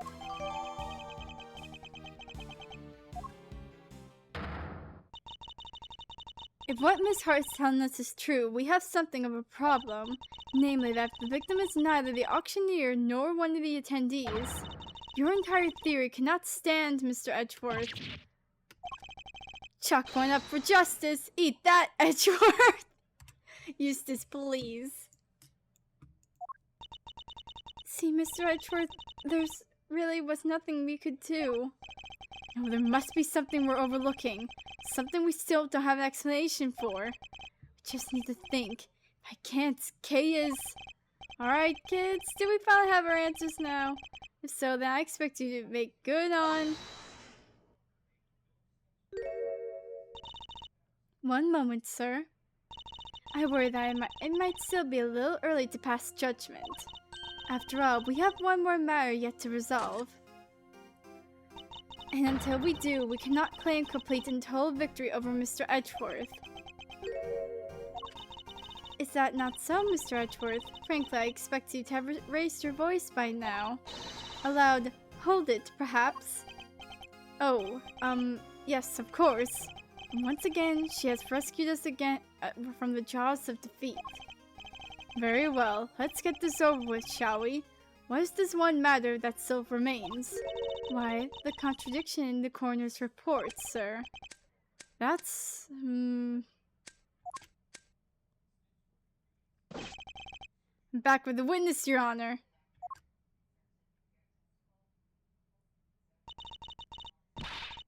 What's this all about? Why'd you call us back down here? Did somebody suddenly fall ill? I have a compress ready in 2 shakes of a... This better be good. Did somebody else drop dead? Well, they might soon wish they had. Dr. Hertz, Miss Needler, thank you for coming on such short notice. Let me assure you that this won't take long. Quite trying to bury me up and cut to the chase, will ya? Oh, quit. Of course, we summoned you here to confirm something. What is Judge Gavel up to? Dr. Hertz, this court asks you to provide the unabridged truth regarding the following. Do you stand by your preliminary findings? Can you vouch for their complete and total accuracy? Grandma doesn't make mistakes ever! That's strange. Huh? What do you mean? In the course of this trial, an error was indeed found in her report. And so I ask again for the truth, Dr. Hertz. Did you alter, tamper with, or in any way falsify your findings? That's awful! How can you even say that? What are you asking me for? Why the heck would I want to do that? To help the true culprits, of course. As if I know anything about that! I just know I didn't do anything of the sort. I don't know what voice to give her, I'm tired. Then that seems doubly strange. What other explanation could there be for the discrepancy in your report? Mr. Edgeworth? I wonder if you might have any thoughts on the matter. It's not like you to be coy, I must say. Why does she keep taking charge and helping me? Still don't know what she's trying to do, but I'll happily take what I can get. Everything was recorded accurately, then handed off to Mr. Winter according to protocol, and the report shouldn't contain any mistakes. Wait. For the record, I didn't do anything to the report. Didn't say you did, man. I guess we'll see, won't we? Dr. Hertz, perhaps we could begin with your side of the story. Why do we even need to? This is pointless. I'll be the judge of what's pointless, thank you very much. We have patients waiting back in the hospital. But Grandma, we really don't have time for this. Won't you please help us? I can't stress how important this is. Grandma says she'll testify. But could you please make it quick? If we're not back soon, people will suffer. And yet you had no qualms about taking your time and buying cotton candy the last time we saw you. We'll let you go as soon as we can, I promise. Assuming you tell us the truth, that is. That's a intimidating stare. The so-called mistake in the report. No way there was a mistake in Grandma's report. Not ever! I've been dealing with the dead longer than you've been alive, Sonny Jim. Me writing something wrong is about as likely as... What the heck do you think I'd stand the game by doctoring a file, Don't make a lick of sense. That's all she has to say. Nothing funky here. See, it's just as I thought. There's no chance the good doctor doctored her findings. And you swear by the holy goddess that this testimony is true. Of course! Grandma's never told a lie in her... Objection! Your opinions are not necessary, Nurse Needler. Your grandmother's the subject of this inquiry, not you. Not necessary? That's not fair! I'm the only ally poor Grandma has. Go ahead and shout objection left and right, but you best prepared then, Mr. Ex-Prosecutor. I do not like this woman. Oh, I'm more than prepared. I'm ready to expose the truth behind the error in the report.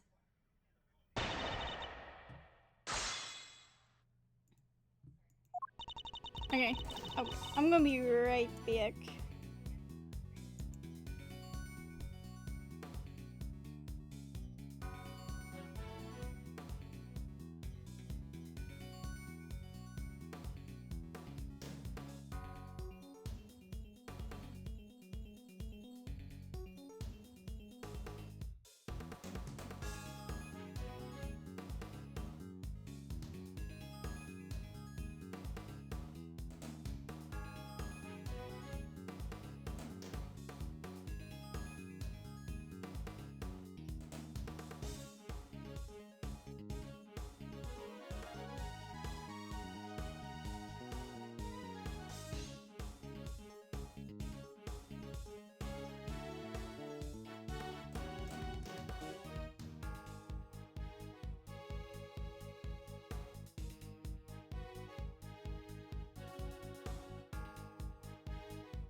Okay.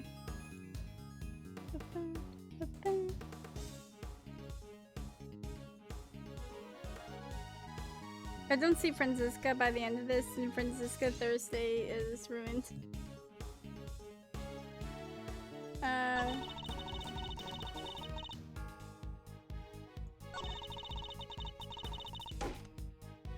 Gonna press this because she just cuts her off.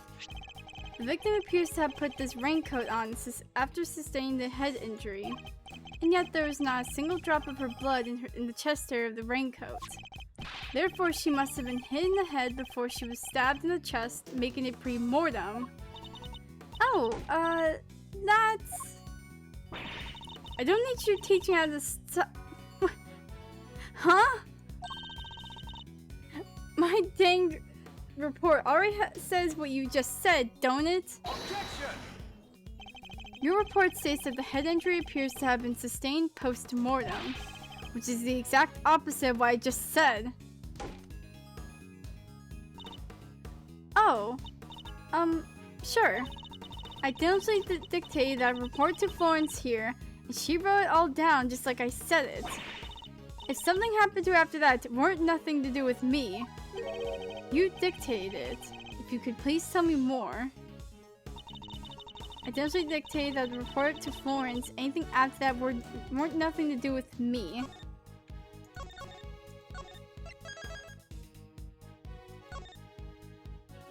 I didn't even save, dang.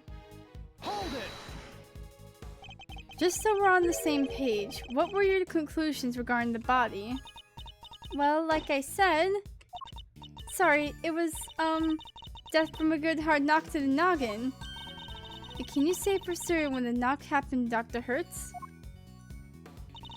Pre-mortem, of course. Chest wound happened after the poor girl died. I told Florence that, she wrote it right down, so that's what it says in my danged report. That may be what you told her, but I think we're finally getting to the truth.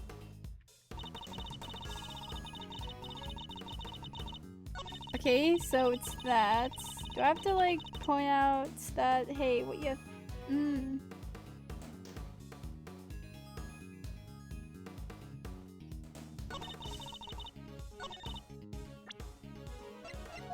Well, well, she didn't write it down, so something went amiss there. Objection! It's not R, it's T. It's not freaking the Great Ace Attorney. Dr. Hertz, I'd like you to take a look at the report for yourself. Oh, I'll read it too.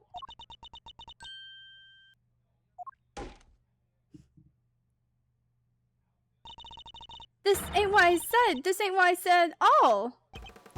What? What do you mean exactly? Oh. I don't know. But I can't say that. Miss Needler, if you're attempting to bury Dr. Hertz's truth, I will gladly hear her confession myself on behalf of the Goddess of Justice. Dr. Hertz seems to be telling Judge Gavel something in private. What? I see. Very well. Allow me to relate to everyone what you have just told me. Ain't no doubt about what I said. I dictated my findings to Florence, just like I told you I did. The fuddled-headed young thing must have wrote it down wrong or something. Wow, that was a great impression. Yes, but was it really necessary? So in summary, there is an error in the report. But it was all because of you, Nurse Needler.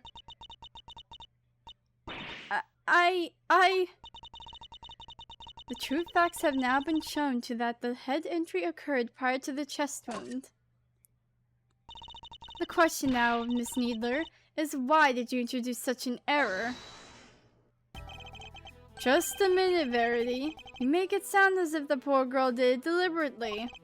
Whereas it seems to me she just made a little mistake. Pre-mortem, post-mortem, they're practically the same word, don't you think? Except they mean two completely opposite things. This was deliberate, no doubt about it. But why would she want to change it? Exactly! Thanks, Kit. You won't get away that easily. Explain yourself, young lady. But, Grandma, I... You submitted a falsified report, an act that led to Kay being accused of murder.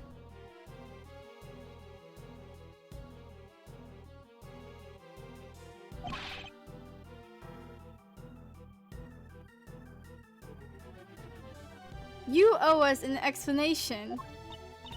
But I can't tell you. Not don't want to, but can't. This is really rather unpleasant, don't you think? Ganging up on this poor, considerate girl who's only looking after her grandmother. You know, stop it with the teary-eyed, whatever goggles they got there. She has nothing to do with anything. She simply made one tiny mistake, so why not leave it there? Objection! You'd like that, wouldn't you? Because the only person her testimony would hurt is you. What on earth do you mean, my boy? Seeing as you're now a de facto ex-prosecutor, you're going to need to explain yourself better than that. I'd be happy to. I'll even spell it out for you. Nurse Needler's role in this crime was very important because she's a oh my gosh, she's a co-conspirator.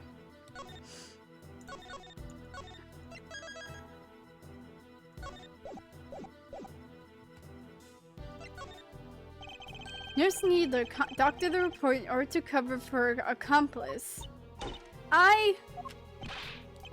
So she's a co-conspirator. This innocent young thing. Do share your grounds for making such a wild accusation, dear boy. The murder couldn't have been committed by one person working on their own. Without at least two people, it wouldn't have been possible to... Oh, maintain the attendee numbers, because there was 11 people still. They still had 11 people. If the auctioneer was the murderer and the victim was one of the attendees, the fact that a witness testified to there being 11 attendees even after the murder doesn't make sense. Hey, watch it! Y'all got call my good word into question now, too? That's not what I meant. In fact, it's quite the opposite. I'm taking you at your word, which means that there must be a co-conspirator. I know it's hard, my boy, but sometimes you just have to accept that you were wrong. Objection! I wasn't wrong. I just hadn't considered the possibility of the killer having an accomplice. But as soon as we do, things start to fall into place. If the killer's accomplice returned to the auction room in place of the victim, there would indeed have been 11 attendees both before and after the murder. Well, so that's your thinking, is it? It's certainly an intriguing theory.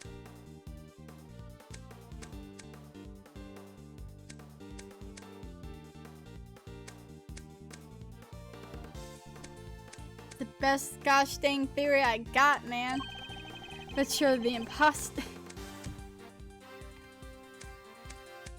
Don't go starting saying imposter on my stream.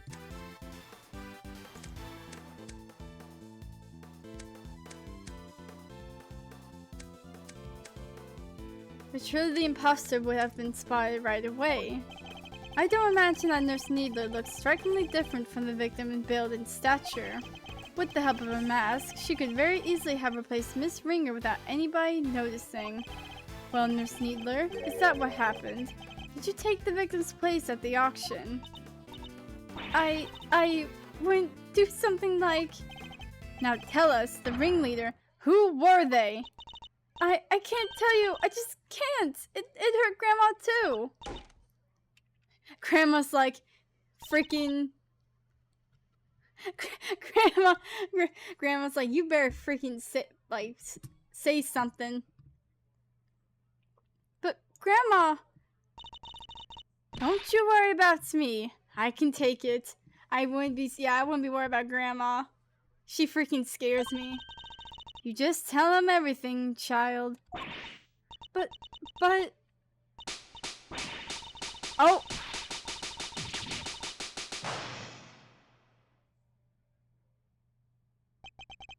So I was right. She was an accomplice. Miss Needler, why? Well, Miss Needler, can you explain yourself? Yes. Huh? Oh, thank you, Grandma, but I'm alright now. I confess it. I changed places with Miss Ringer. So you admit that you were working with the ringleader? Yeah, I was helping them. I don't know how, but they found out Miss Ringer was going to attack them. The culprit was going to be attacked by the victim. They seemed pretty sure it was going to happen that night, so they made a counter plan. They wanted to strike first, and they wanted me to help them. I was told to go to the storeroom before the auction began and wait there. Now hold on right there, Missy. I didn't see nothing, and my eyes don't lie. If you would have been there from before the auction, I would have bumped right into you. I was there the whole way through, and you weren't there for a bit of it. But I'm not lying. Well, that's easy for you to say, but you were lying about altering that report only a few minutes ago. Objection! I think we're all well aware of the number of potential hiding places in that storeroom. Are we? Where exactly are you trying to say our friend, the nurse, was hiding? Nurse Needler hid here while she was waiting in the storeroom. Was she hiding in here? Ma'am. I mean, that explains. Take that! She hid inside this clothes box. Oh, she did she? Huh? Well, it was there the whole time, even before I mosey on in. Like I done told ya, it had all them chains around it. Wanted to hide in there myself, really, but it was locked up tight, so I had to go elsewhere. I imagine that's because Nurse Needler was already lying in there by the time you arrived. That's right, we didn't want anybody to open it for it would have really blown our cover. So the ringleader told me to climb in and wait until it was time for my part of the plan. And then they wrapped the whole box up in chains. I think they took the elevator downstairs not so long after. It was just before the auction was due to start. So as the auction was beginning, you and Miss Hart would have been the only people in the storeroom. Yeah, I think so. The auction proceeded as it always did, until a certain customer came upstairs to complete her purchase. That was when the incident occurred. Miss Hart overheard the victim and the culprit exchanging words around then. You betcha, I was behind that statue there shaking like a dang leaf the whole time. In the middle of her quarrel, Miss Ringer was killed by the auctioneer. I imagine that the auctioneer then carried Miss Ringer's body over to the clothes box, from which Nurse Needler emerged and swapped places with the victim, after placing Miss Ringer's body inside the box. Nurse Needler's role now was to pretend to be Miss Ringer. Two of them then returned to the room below as if nothing had happened. Does that about sum up what happened in the storeroom, Nurse Needler? Yes, in fact, that's exactly what happened. Hold up, so you just waltzed right back in and nobody noticed? This is two completely different people we're talking about. You're telling me now one of the other folks down there at the auction conned on? Why would they? The other auction goers had no reason to notice the difference when Nurse Needler entered because...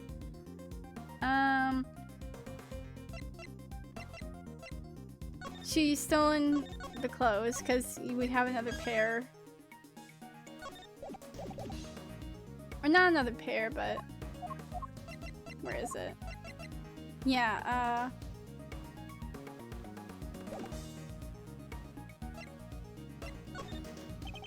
As we've seen, Miss Ringer and Nurse Needler are about the same build. What's more, the auction rules require attendees to wear their masks at all times. If Nurse Needler were wearing the same clothes as Miss Ringer, nobody would have been any the wiser. No, they weren't. I borrowed Miss Ringer's clothes and left the poor child in her smalls. Have you no respect, girl? No, Grandma, I thought the same thing. It wouldn't be nice to leave her like that. So when the ringleader wasn't looking, I put that raincoat on her. So that's how Miss Ringer came to be wearing it. Oh. Thus the auction was able to carry on as before. Guess the part where I caught the red raincoat on film came just after. Yeah, must be. Then it all makes sense. Right after that was when I went on over and looked downstairs through the gap in the elevator. Spotted me 11 happy little auction goers. Back I snuck into my little hidey hole.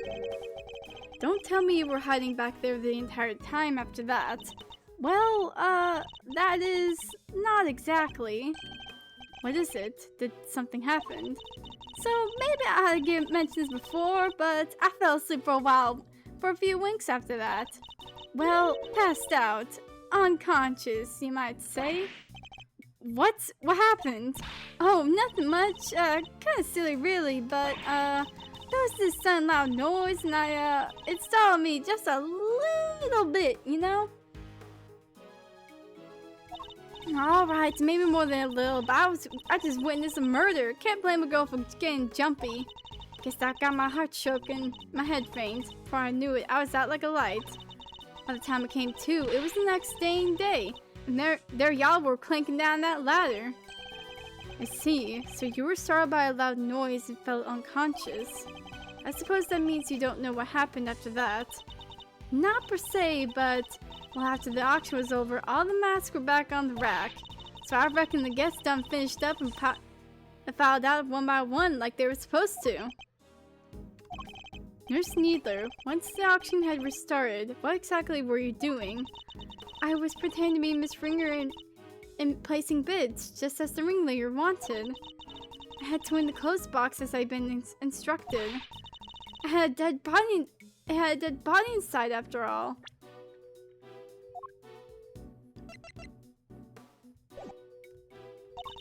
Imagine if somebody else had won it. We would have been in real trouble then. So you had no idea that the victim had vacated the box in the meantime? No, not until we came back up and so I could pay for it. That was when we noticed. The ringleader told me to go look for her right away. Except I found some other girl collapsed at the foot of the ladder instead. Okay. Yes, she must have fallen from on the roof and been knocked unconscious. Guess the victim must have left that hatch wide open, huh? That would explain it. Kay would have been so shocked by seeing Miss Ringer fall motionless right in front of her that she wouldn't have seen the open hatch and fallen right through it. That explains the noise that caused you to faint as well, Miss Hart. It was the sound of Kay crash landing onto the storeroom floor. Yeah, I suppose. Can't believe something like that knocked me out for so long, though. So in summary, by the time Miss Needler found Kay, you were already sound asleep behind the statue. I think we've got a good grasp on what occurred up to this point now. Nurse Needler, if you would continue. Sure, so I found Kay, and next I found Miss Ringer, and I put them both in the clothes box. We couldn't risk any of the auction goers seeing them. That would have caused a real hullabaloo. Was that your idea? Or the ringleaders? Theirs. But putting the raincoat on Miss Ringer was my own idea. So I tried to get rid of it before they found out what I'd done. I imagine they were none to please when it showed up as a surprise piece of evidence in this case. And lastly, the ringleader, I put her in an auctioneer's outfit we prepared. Of course, which completed the deception and made everyone think she was the auctioneer. All in all, the auction finished up without anybody noticing anything. And that was that. Now that we know the extent of your crimes, Nurse Needler, If you have anything further to share, I'd advise you to do so immediately. Yeah, tell us the name of your of the guy you were working with.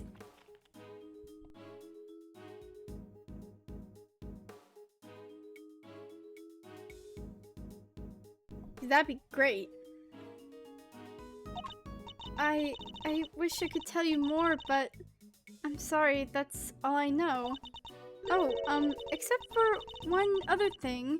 It did seem a little strange, I guess. When I was buying Miss Finger's clothes, I took everything I could, but I couldn't take her hair, obviously, so... You're dang right you couldn't take her hair. What kind of medical professional are you? That's where you draw the line. So taking her clothes was okay? Our hair was totally different. The style, the length, everything. I kinda panicked. But the ringleader thought of everything, including wigs. 2 of them, in fact. There was a straight one and a wavy one. They were both stashed in the clothes box. 2 wigs. But why?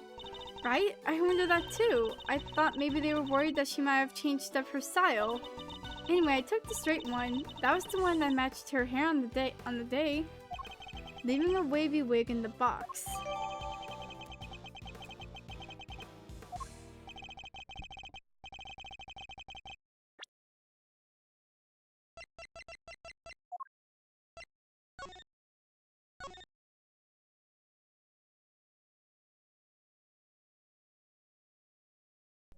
Wait, so wavy hair? Huh?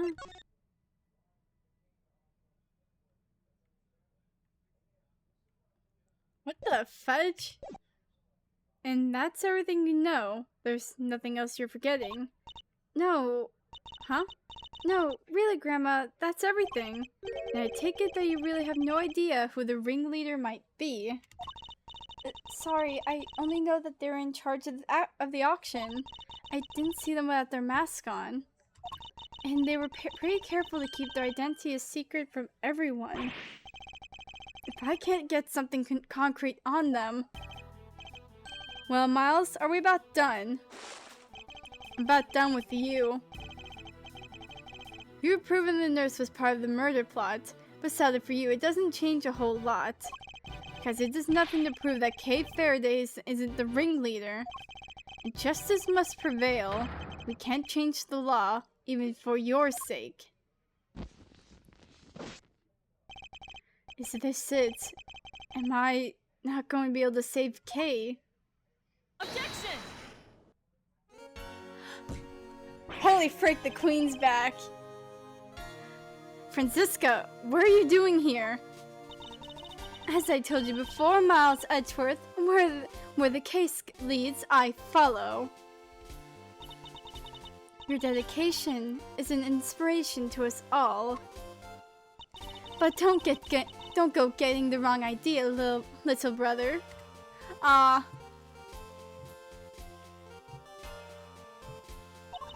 only here to deliver the truth regarding the suspect.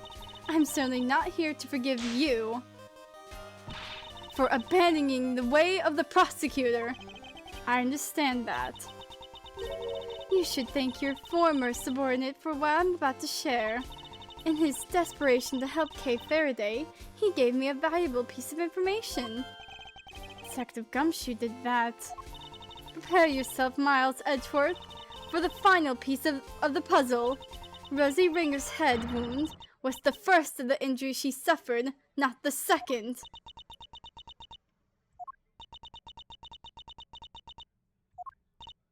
Well, someone say something!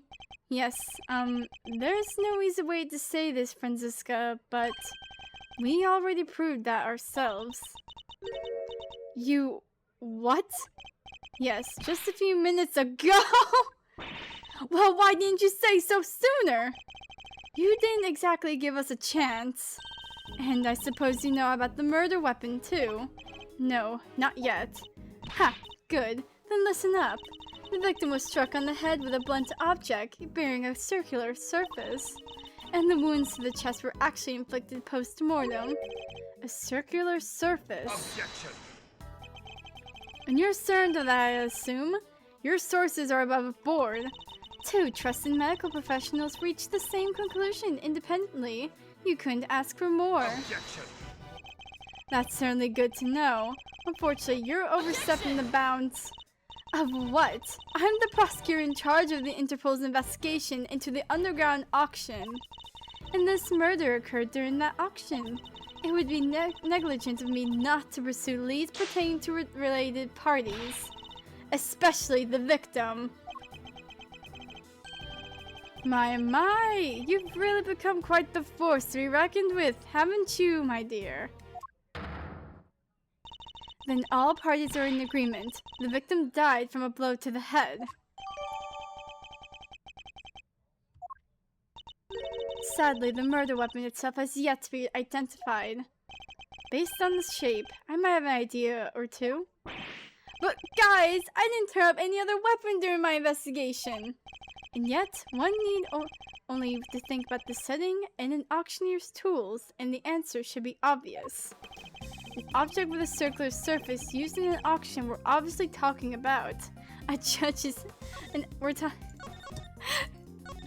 specifically Judge Cavill's hammer. What would an auctioneer have readily at hand? An auctioneer's hammer, of course. But we never found one of those! If the auctioneer was indeed the killer, it does seem a likely candidate for the murder weapon. But without the evidence to support your theory, it remains nothing more than that. Oh, I have just the evidence you need right here. This piece of evidence strongly suggests that the auctioneer's hammer was the murder weapon. Is it the autopsy report we just got? Oh, wait.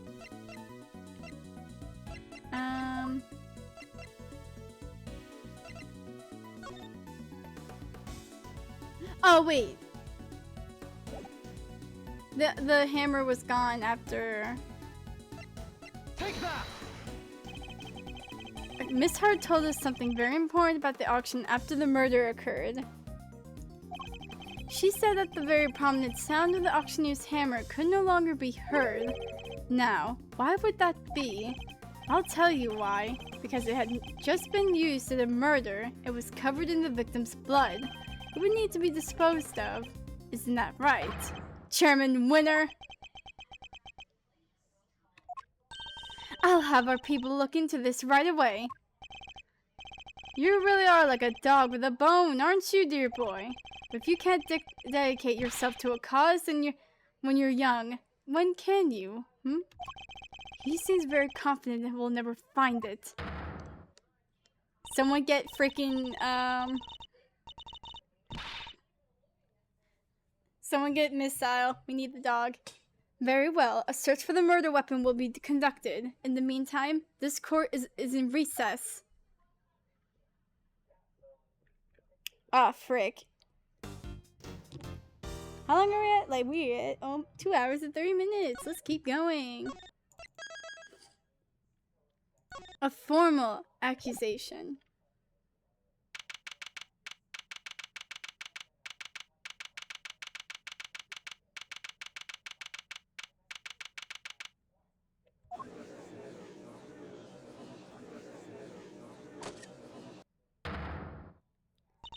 Silence in the courtroom, please.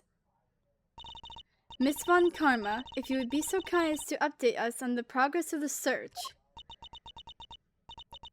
It's not good news, I'm afraid. The entire big building has been searched from top to bottom, and no auctioneer's hammer was found anywhere. That is bad news indeed. Then we have no choice but to move ahead with the verdict. Such a terrible shame. But I suppose only a fool would have left the murder weapon behind. You so burned it. Or maybe use maybe the candelabra to kill? Maybe?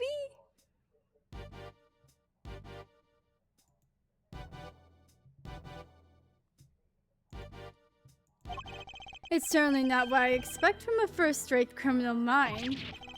No, there's just not enough to work with here. Can't carry us any further on my own. Yes, it really is a tragedy, but such is life, I suppose. I was just thinking back over the defendants I've made plea deals with over the years. People who poured their hearts out to me, who trusted me with every detail of their crimes. And then, when it came to their sentencing, I recommended life in prison every time.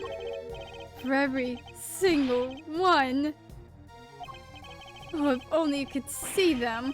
The stupid, dumbfounded looks on their faces.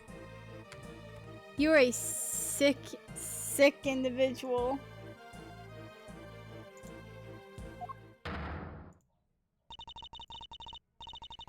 The verdict will now be passed. All present will accept the goddess's words as law. There's nothing more I can do. Kay and I are both... If only we had some proof! I never imagined I could be passing judgment on you under such circumstances. The end of the road, huh? By the power vested in me, Excelsius winner, this court hereby indicts you for your crimes! What? What? What on earth has gone into you, Verity? I submit for the court's consideration the case file of a certain incident. Holy frick! Oh, she's on our side now. Oh my god. Namely, the IS-7 incident, a murder that took place 18 years ago. But what does that file have to do with... Wait, you mean... Your late-night visit to this chamber, that was to... Precisely. I came here to retrieve these documents. Though sadly, it would seem that I arrived too early to catch the auction itself. When we spoke of the matter before, I implied that I had come to retrieve files pertaining to your own case. You'll have to forgive me. That was a ruse to buy myself some more time.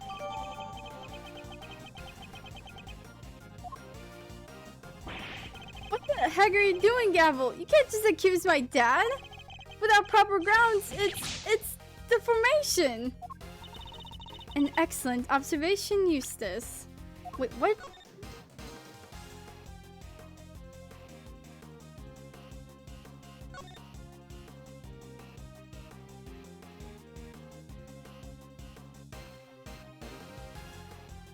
Wait, this... Was this here before? Notes, Carmel, Gusto, and Ari Frost's sons were both visiting Gora's mansion up to the day before the incident. From the day of the incident onward, their whereabouts are unknown. Was that there before?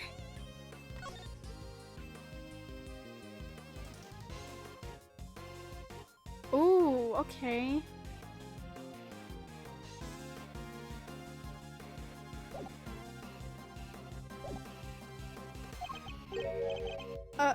It is?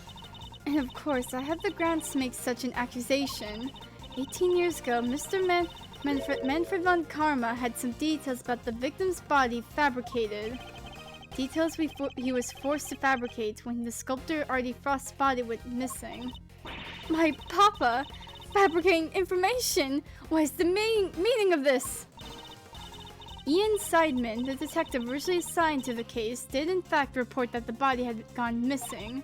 However, it seems that a certain someone wasn't very pleased with Mr. von Karma and deliberately withheld that information in order to bring him down a few pegs. What? This individual refused to allow anyone to go against their wishes or to challenge their power, and they're known to go to extreme lengths in order to bring those who defy them to heel. 18 years ago, they were no different. In fact, they even ordered Dr. Hertz to create a fake autopsy report for the IS-7 incident. God dang! What? She was responsible for the fake report? Wait, you have to understand, Grandma, she's not a bad person. She had to do what he said. She didn't have any choice. The person in question was the chief prosecutor at the time. Mother fricker. The chief prosecutor 18 years ago. No. The man who gave Papa the first penalty of his career. Holy frick. Ooh. Excelsius winner, it was you. Objection! What are you all talking about? My dad would never do something like that. I'm sorry, Eustace, but your opinion on the matter is not needed here. Well, Chairman Winner, do you have anything to say for yourself? All that nonsense with the body, that was Manfred's doing. Such a willful boy. Aren't you all like the same age? In the fake autopsy report. Hilda, how could you? Can't believe you naughty kids would do such dishonest things behind my back. Hold it! We could just ask her why she did it. She is standing right over there, after all. Wait, Grandma, can't she's... Grandma, I'm sorry. I knew. That's what I... Right, exactly. If I didn't, everybody would have found out about what you did. They said he was going to charge you if I didn't help them with their plan. They said he would. That he would... I just had to do what the auctioneer said.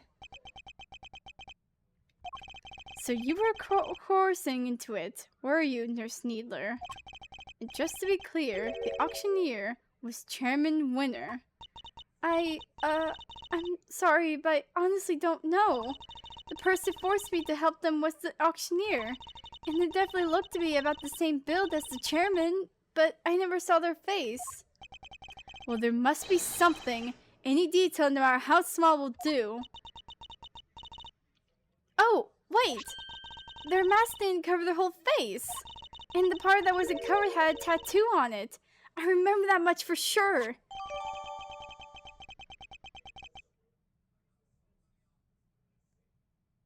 That the mask? Wait.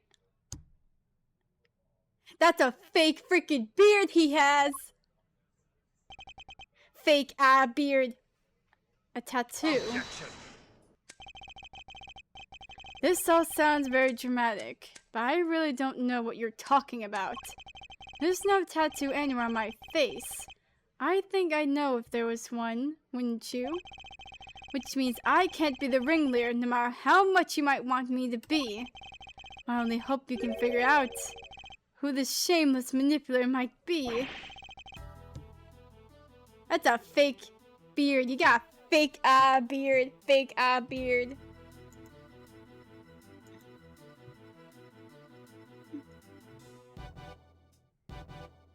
Overruled! Your contempt for this courtroom is an insult to the goddess. Are you sure it's not you who's feeling insulted here? I am not the only one who has been trying to bring you justice. Miss Ringer had been trying too. And I refuse to let her sacrifice be in vain. Young Rosie was looking to take me down, you say? But why? I barely knew her. I've always had a certain magnetic charm, but I don't remember ever catching that particular eye. You... What the fudge? You barely knew the victim. Why? Do I believe that is a new statement? The goddess demands that you offer your full testimony on the record. So that's how it's going to go, hmm? You mean to hound me until I finally break? Well, if that's the way you want to play it, fine. I'll destroy you all. Every last one of you. Holy frick. Mr. Edgeworth, please allow me to work with you on this one. This is a powerful freaking team here.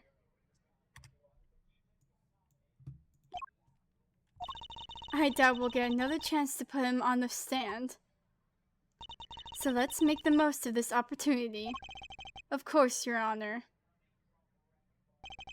I wouldn't have it any other way. Heck yeah! Now, Chairman Winner, you will tell this court everything you know about Miss Ringer. He's crazy. He's seen the war. He's seen everything. He did murder. Everything I know about Miss Ringer. Young Rosie was a member of the committee, of course. But we never really had any personal interactions. At least none that I remember. I had no motive to murder that poor girl whatsoever. And I have absolutely no idea why she was after me. So you don't mean to accept your part in any of this? Of course he doesn't. He isn't guilty. How could he be? He's my dad, the winner of winners. That's very kind of you, Eustace. But you'll need more than mere words if you plan to cover for me. Right, you got it. I won't let them pin this on you. I believe in you, Dad. You'll be Edgeworth. I know you will. Yes, you really are such a sweet, simple child. I think that's like the most insulting thing I've heard. He really loves his dad, huh? Holy freak, we get... Everyone here is freaking has parental trauma. Holy frick. But that's no excuse for him to ignore his father's crimes. No matter how much he respects him. And she of all people would know that. Regardless of their station in life, all criminals will be made to atone their sins in time. Holy frick, this is a powerful image. They're going to beat you up.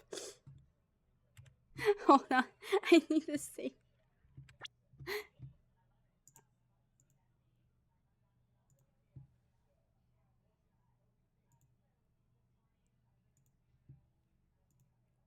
I need to like just have this saved.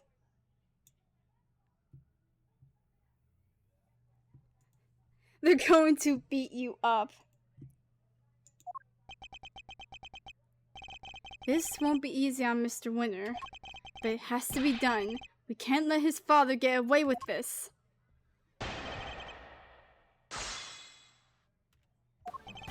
Young Rosie was a member of the committee, of course. I don't know what to do. Final confrontation. Holy frick.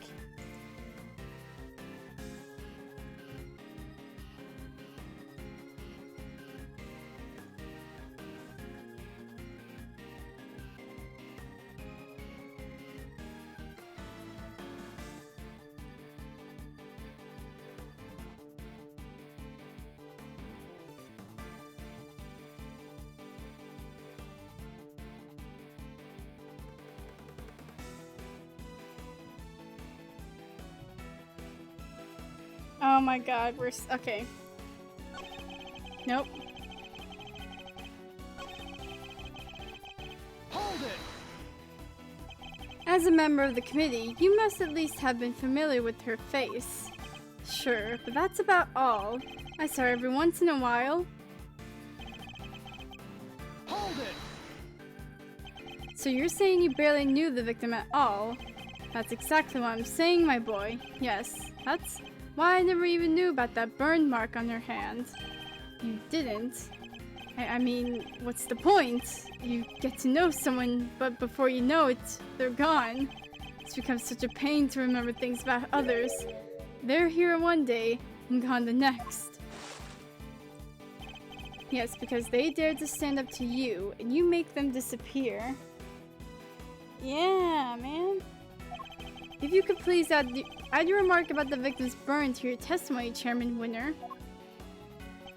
Well, I didn't even know about the burn mark on their hand. On her hand.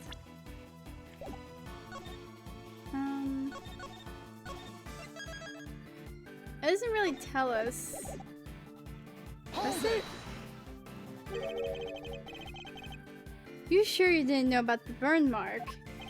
You really don't let up, do you? I'm not in the habit of memorizing who has a scar on their hand and who doesn't. But this wasn't just any old scar. I'd say it's pretty noticeable, in fact.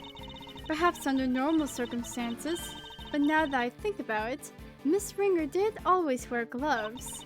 Truth be told, I wasn't aware of the burn mark until after the incident myself. The victim's hands were already covered by a pair of gloves. Makes sense, of course. People can be very self-conscious about such things. I can only sympathize, being something of a sensitive soul myself. That's a load of nonsense. I hope you're not too sensitive to append that statement to your testimony. Ooh, okay. So she was always wearing gloves, perhaps it was to hide that burn.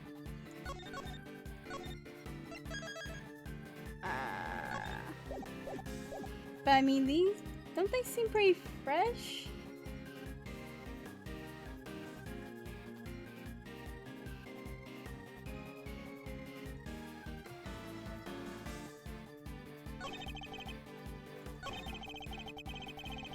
Nope.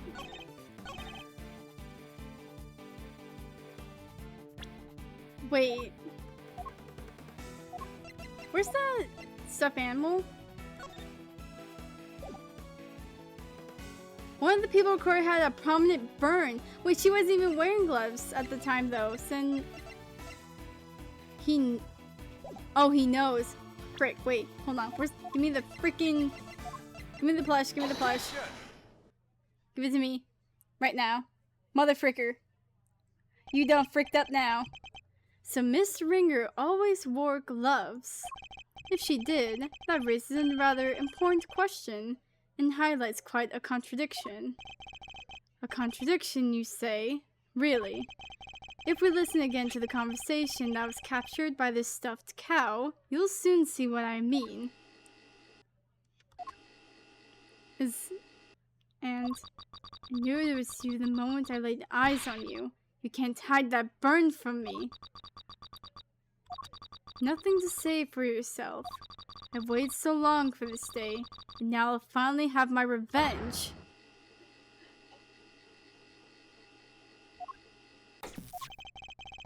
We can be reasonably certain that what we just heard is the moment the victim was attacked. I knew it was you the moment I laid eyes on you. You can't hide that burn from me. We assume that those were the words of the killer. And worse the problem than that, it seems like a perfectly sensible assumption to me. I'm afraid not, Chairman Winner. For you see, if the victim was always wearing gloves as you just testified, then the burn mark on her hand should not have been visible to the killer. Objection. Her killer, whichever. You speak as if gloves can't be easily removed. She could have taken them off during the auction. That's... But she didn't! She was still wearing them when I changed places with her. So they must have been on her hands when she was being murdered too. What are you saying, my dear? You do now know how much trouble you're in, don't you? I'm not scared of you anymore. I have Grandma on my side now. Now it's time for you to pay the piper, Winner, ya dang devil. Grandma, everyone that has a freaking weapon is gonna whack ya.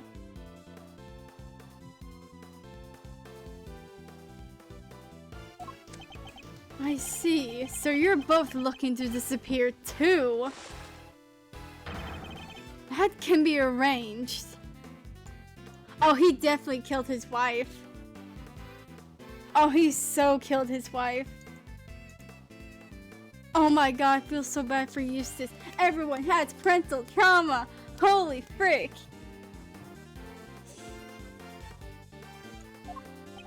Not this time, Excelsius Winner. The only person disappearing will be you. Objection. Hey, you can't talk to my dad like that. Who cares if the broom was covered up? Why does that even matter? Objection. Oh, it matters. Because it turns our understanding of the burn mark on its head. What do you mean? What can the fact that the victim's burn mark was covered by possibly tell us? Oh, jeez.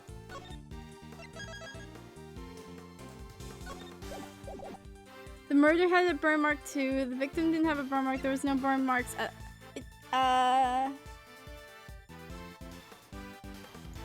The murder. Oh, did he also have a burn mark? I'm gonna like...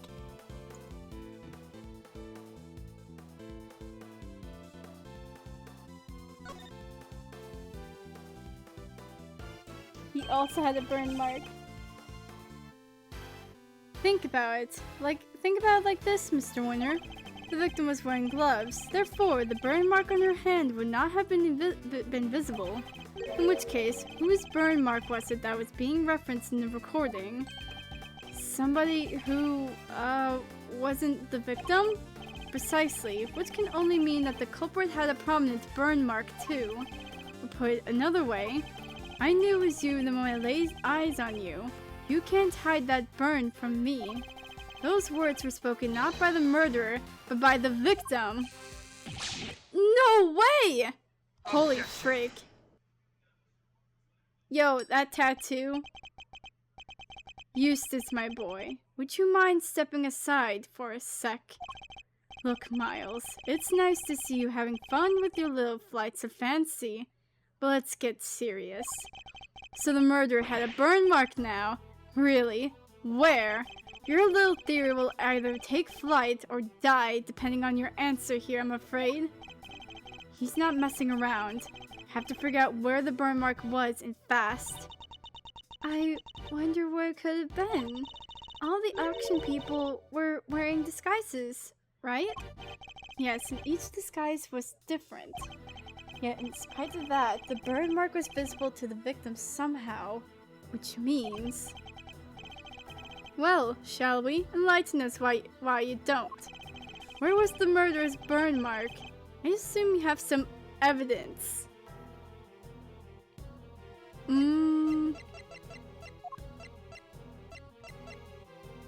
Oh wait. Also had a tattoo on part of their face that the mask didn't cover. That's not a tattoo, that's a freaking burn mark! Here is my evidence. The outfit the ringleader was wearing throughout the auction. Or rather, the outfit you were wearing, Chairman Winner. And what exactly is that supposed to tell us? Objection! A suit, white gloves, and a mask. This disguise should have covered almost all of your skin. But according to Nurse Needler's testimony, the auctioneer's mask didn't quite cover your entire face. Not only that, she claims to have seen a tattoo on the part that was exposed. But was it a tattoo, or did she simply mistake a burn mark for one? A burn mark? On the face? Objection! Sorry to interrupt while you're so clearly enjoying yourself, dear boy, but I regret to inform you that none of the committee members has such a burn. Myself included, of course. But, Dad, I mean... Eustace, do you think you can be quiet, please? You can be foolish on your own time later. Well, you may be an annoyance most of the time, Mr. Winner, but on this particular occasion, I'm grateful for your presence. Oh my god.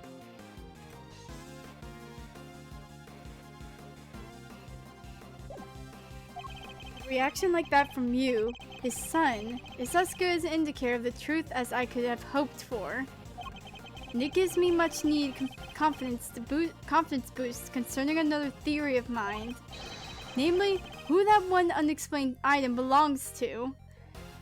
Oh my god. What's the matter with Mr. Winner? I think he might be in shock. After all, he's usually the last to figure things out. But in this case, he seems to have gone there all too quickly. He knows that his father is indeed the real murderer. I'm so sorry, Eustace. Also, I'm so sorry that your mom's probably dead because of this mother fricker. He said because he knows the truth. So, it's better not to know the truth at all? No, Kay. It's what we came here for. It doesn't matter how we get there. The important thing is finding the truth. So you yourself told me that once, right when I need to hear it the most. And now is the time for me to repay the favor and so it show you the truth of your innocence. I want to know too, the truth of what really happened. So please, Mr. Edgeworth, won't you show me? Holy frick! Yes! I very much intend to. You don't know when to give up, do you? Where is this burn then? Perhaps you could point it out to me. But you can't, can you? Because it's nowhere to be found, just like your evidence. Like that I'm the killer. Holy frick, I know where it is. Yeah, hunt for contradictions all you like. You won't find any. Because he's my dad. A winner through and through. I understand, Mr. Winner. I completely understand why you don't want to believe it's true. But if you ignore the truth now, you'll regret it for as long as you live. Dad? What do I do?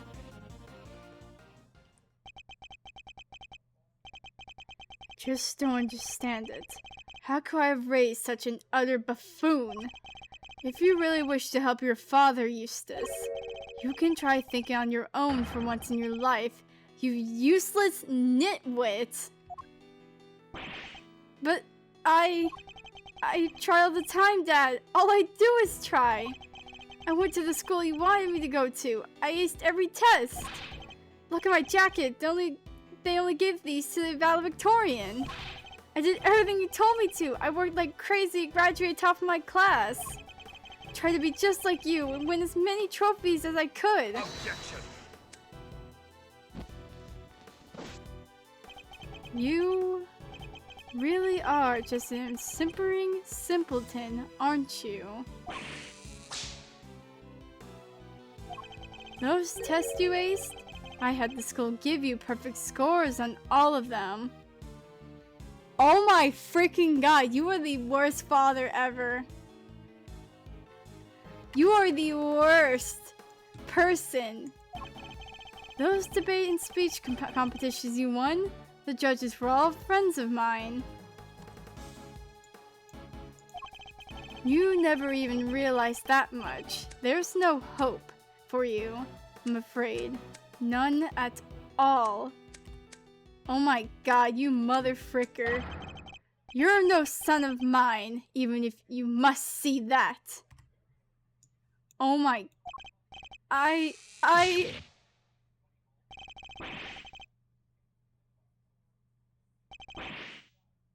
What? Oh my god,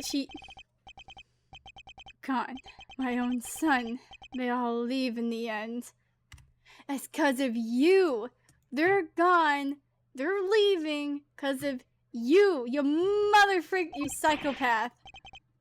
I mean, even when he was trying, he was failing. He did it all for me when he should have tried harder. You're a disgrace. You don't deserve to be a father, and you certainly don't deserve to be a chairman of this committee.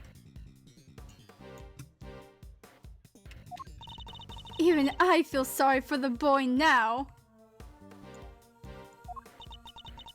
Poor Mr. Winner. My god. Explain yourself, Chairman Winner. Just what do you think your son is to treat him in such a way? An utterly useless pawn sounds about right. But you're one to talk, Verity. You tried to worm your way into my trust by using Eustace too. I cannot deny it. However, I have never thought of him as a mere pawn. He may not be a naturally gifted prosecutor, but he tries. In some ways, he tries harder than anybody. That's what I have witnessed during my time with him. Yet you would call him useless. How could you? Because he is Verity, my girl. He is utterly incapable of doing anything I ask him. Mr. Edgeworth, I entrust my offering to the goddess to you, so that you may use it to call her final judgment onto Excelsius Winner. Thank you, Your Honor. I've been more than ready to do so. If the ringleader had a visible burn mark on their face that night, then it would follow that Chairman Winner is currently hiding that mark somehow. How exactly was he dressed during the auction? That would be the key to solving the case at last. Now then, your answer, please. Which piece of evidence will help us reveal the burn mark on the culprit's face?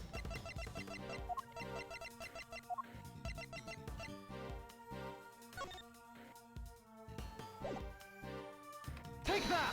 Frick you. Recall Nurse Needler's testimony, if you will. There was one thing we never quite resolved. The second wig. The one that wasn't used. I seem to remember it being wavy. What are you two talking about? Nurse Needler apparently found some very interesting items when she went to swap places with the victim. And what do they have to do with the burn mark? What she found were two wigs. One was intended to make her look more like the victim. But what was the other one for? I don't suppose it was meant to be a spare. It doesn't take a huge leap of imagination to see the truth. Compare Chairman Winner's current appearance to that of a ringleader, as it was described to us. Stop it! Stop staring at me! One very prominent difference presents itself. His face, or rather, what's around it. You mean... it wasn't a wig after all? Indeed, not a wig intended to go on the top of the head of any case. It was a fake beard all along, wasn't it, Excelsius Winner?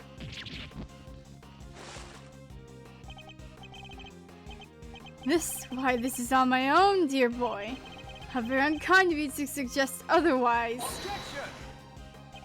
We saw how your son reacted when he realized the truth, and how he desperately tried to cover for you, even in light of his realization. Yet you still feared that he might expose you. So rather than take that risk, you bullied him until he couldn't take it anymore. Because he knew that your beard hides a prominent burn mark. Chairman Winner, and I insist that you remove your beard this instant!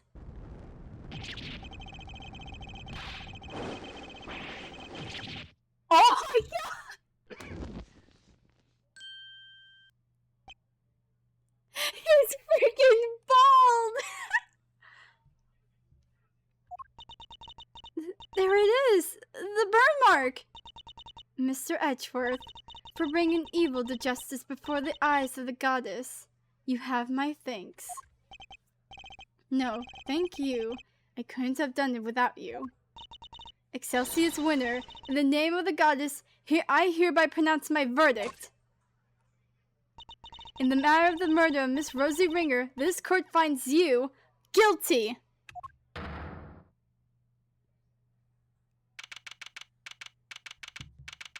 It's Francisco Thursday! Yippee!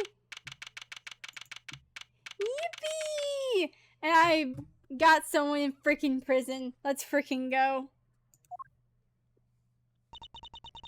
Mr. Edgeworth, I can't thank you enough. You never gave up on me, even when I gave up on myself. That was very kind of you. Ah! Sobbing again. Please. What happened? She fell down a freaking, trapdoor. Or it was like some, yeah, it was a trapdoor, yeah. And she got very badly injured. Master Thief! Yeah, she has amnesia as well, so she doesn't know what the frick happened. Yeah, a lot of things has happened, man. There's no need to thank me. As a prosecutor? No. As a friend, it was the least I could do. This better not go into America's funniest videos. No!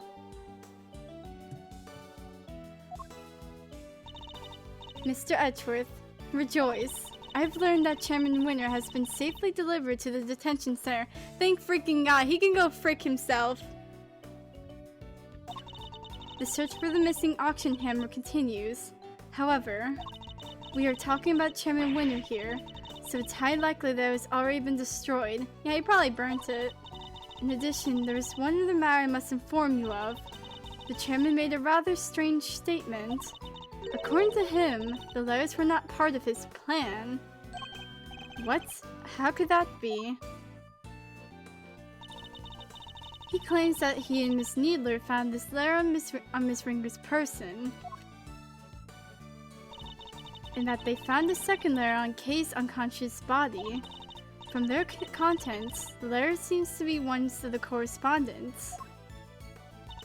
So he led to the conclusion that they must have been working with each other. Oh, wait! She was gonna give back Kay her promise book because it went missing from the detention center. Or not the detention center, but from the precinct. Because she had her book. She was gonna give it back to Kay. Oh my god. That's quite the conclusion to jump to. As he read the letters, that's when he came up with the idea to frame Miss Faraday for Miss Ringer's murder. So he decided to place the victim in a very conspicuous place. I can't freaking speak. Namely, in her left chest pocket. Sounds to me like he was just trying to make excuses for himself. Yes, I certainly thought the same. Perhaps it was some sort of last-ditch ploy on his part. But it matters not. He will answer to the goddess now. And under her scrutiny, such strategies cannot hope to succeed. He will not escape justice. And with that, one of the duties with which I have been trusted with is complete at last. Judge Gavel, before you go, can you tell us what you know about how Chairman Winner came to murder Miss Ringer? There's more there, isn't there? Yes, and I suppose you have earned the right to the whole truth. Miss Ringer had once had a lover, a press photographer. He was investigating the underground auction as a freelance journalist. But before he could uncover the truth behind the auctions, he was disappeared. Oh yeah. Yeah, Excelsius yeah, he killed a lot of people. More than, you know.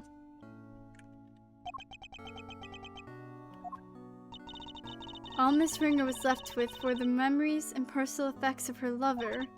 And so, seeking revenge on Chairman Winner, she made her appearance at the auction.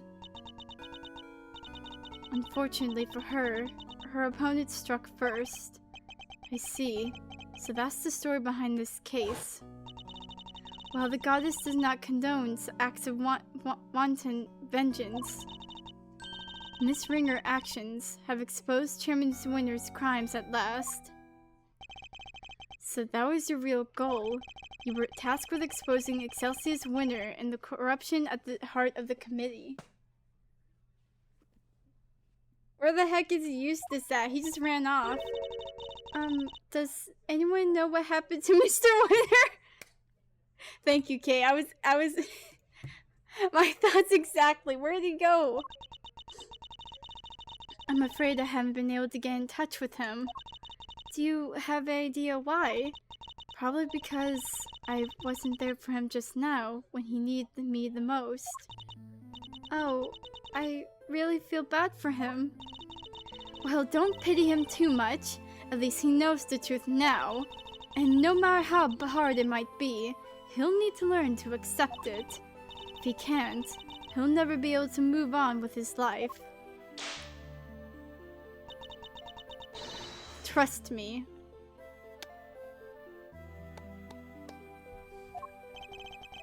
The father's influence isn't easily erased, but in time, he can hopefully try and change his ways. You're right. You've got to be. Can I change too? I wonder. Can I move on with my life. Are you okay, Kay? How's that head feeling? I'm fine. Thank you. I'm so sorry, Kay. You were my patient. I had a responsibility to you, and instead, I let them accuse you of... Dang right. We ain't just in the business of fixing bodies, Missy. The mind's where it all begins. You're right, Grandma. Speaking of which, how's your memory? It's like, with a little more time, maybe I'll be able to remember some more. Please forgive me, but I had better be on my way. I am to preside over the trial of Fifi Lagarde in a bit. Oh, yeah.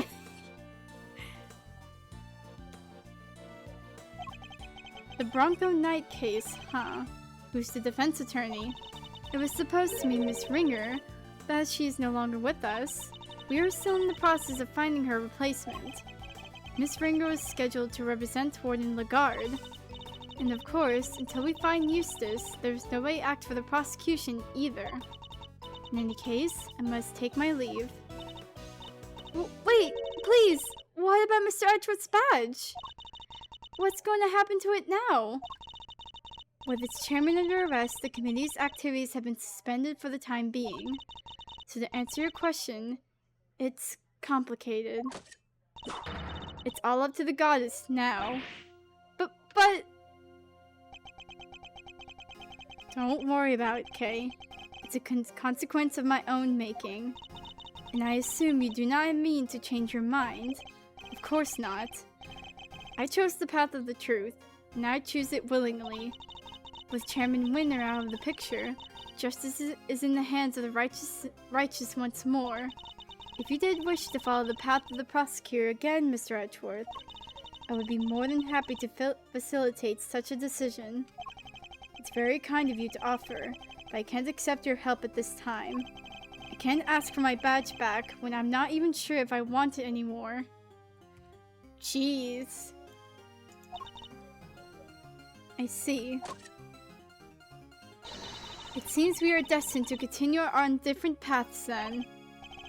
Well, I trust you'll keep my badge safe until they converge again.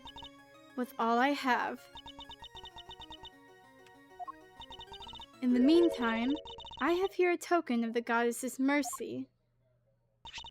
You may return this notebook to its rightful owner. Oh, thank you! I was wondering about where the book went! Kay's promise book.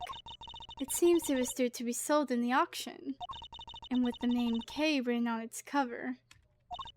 Chairman Winner made the connection immediately and knew who it belonged to. It was the same name as the one in the letters, after all. The letters he claimed to know nothing about. Suppose he insisted he didn't prepare them. Yes, he also had something else to say.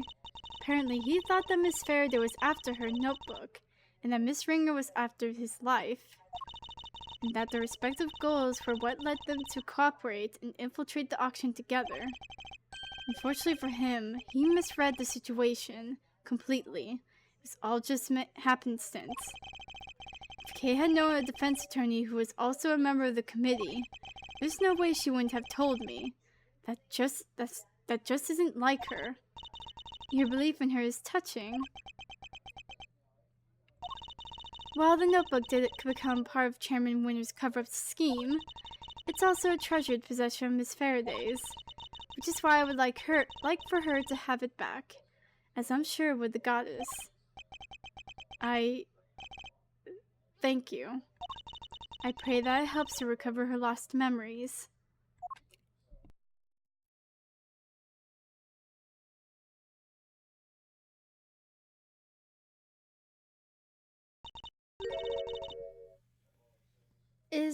Is everything alright? Judge Gavel wants me to return something important to you.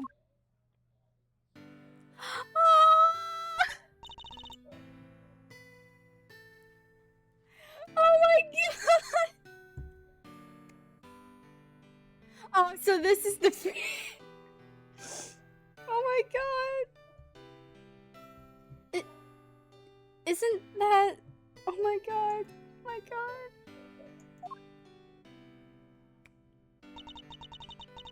Always greet people with a smile, even people you don't know. Never cry in front of strangers. Dad, I wrote them all down! I wrote them all down, Dad! Yeah, I'm going to keep all my promises and be a real hero when I grow up, just like you! Oh, wait! I forgot to write one down! The most important promise of all. Promise number 5. Always try your hardest to learn about things you don't understand. I remembered it just now, just how you said it, and now I'll never forget it.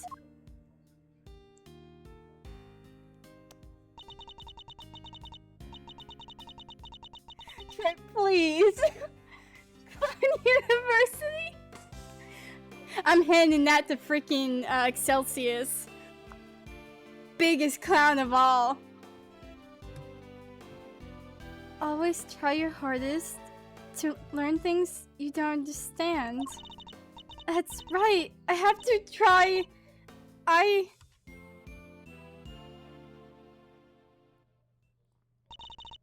I'm Kay Faraday, the great thief who'll do anything to get her oh! Oi! Let me freaking, like, speak!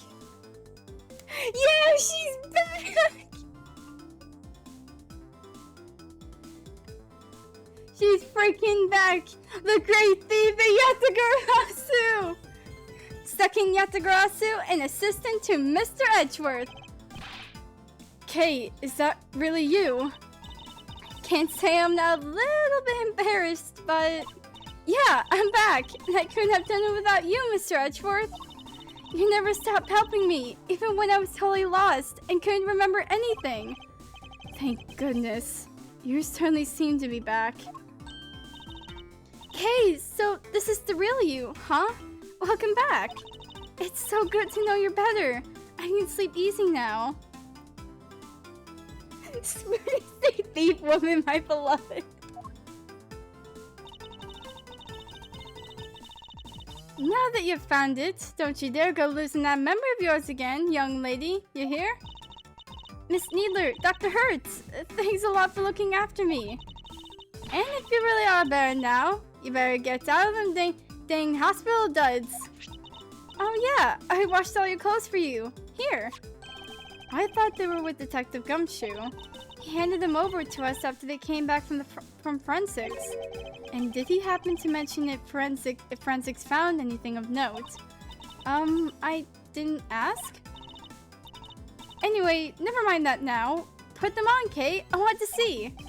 Wait, what about her bandages? Surely it's too soon to remove them. Oh, it's probably fine. She may have taken a big old bump to the head, but she wasn't really hurt otherwise. But then, why all the bandages in the first place? Prevention is better than a cure. A stitch in time saves 9. Those are just a few of my mottos.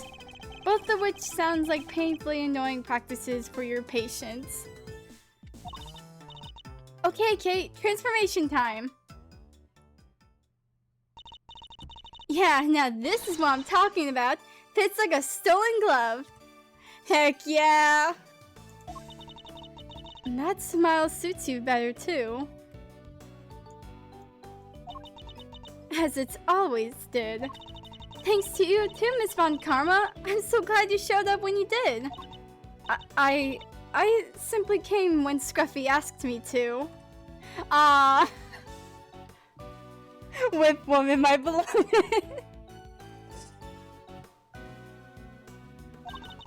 I'm sure he'll be very happy to see that you're back to your old self too. He's gonna give you like the most like bone-crushing hug ever. Speaking of Gummy, where is he? Who knows? Perhaps the well of his devotion ran dry when a certain someone threw away his badge. Detective Gumshoe. Anyway, I have to be going. I'll be taking those two with me. Wait, what's going to happen to them? Acting as an accomplice in a murder and forging an autopsy report 18 years ago. Their crimes can't be allowed to go unpunished. But the fact that Excelsius winner coerced them into cooperating will, of course, be taken into account. Don't you worry about us, Kay. As long as Grandma and me are together, we'll be alright. Take care, Kay Faraday, until we meet again. Heck yeah.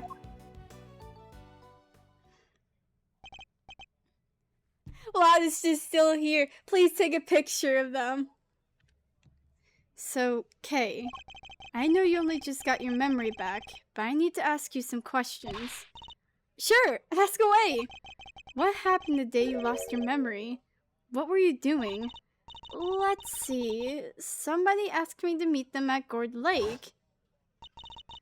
But I didn't know who it was. Oh, wait, what? So there I was, just looking up at the moon when somebody in a red raincoat started walking towards me. What? They must have drugged me somehow because that's why I fell unconscious. What? I'm not sure I follow. Kay was at Gourd Lake looking up at the moon. Anyway, when I came to, I was on the roof of this building. I was in a daze and stumbling around up there when I saw the person in the red raincoat again, but they were lying on the ground. I was so surprised, I stumbled backward, and then I was falling, and everything went dark. When I came to the second time, I couldn't remember anything. The person in the red raincoat, who in the world were they? Wait, you're telling me you weren't... Oh, God, okay. I'm sure they were walking in mid-air. Think about it, it's making my head hurt. Just breathe, Kay. You only just got your memory back. You're still confused. I imagine the root cause of your confusion is... memories... Oh, wait, the memories of two different locations, because... Oh my god. Case closed. I imagine things are all mixed up in your mind because you were at Gourd Lake one minute and then at the top of the big building the next. And because you saw the moon in both locations, your mind blended your memories into the two together. Huh? But those are two totally different places. I know I was pretty out of it, but I don't think I could have gotten them confused that easily. I believe these things on the roof may have made you more likely to become confused. Is it the tree and the... Take that! There are two key similarities between the scene down by Gourd Lake and here on top of the big building. Cherry blossoms and food stands. Wait, you're right! Those similarities are what caused your memories of both places to overlap. The person in the red raincoat wasn't walking in mid-air. They were walking toward you from across the park. But in your blurry memories, that same sight played out over the viewing platform instead. No way! Who steals a great thief's memories, huh? That's just cheating! Even still, this doesn't answer the question of who attacked Kay in the park. Was it the person in the red raincoat she saw? Do you hear that? It sounds like it's coming from up in the storeroom. Come on, let's go take a look. Oh, frig no, is someone burning the evidence? Well, hooey! I smell another scoop in the oven. You're still here. What's going on?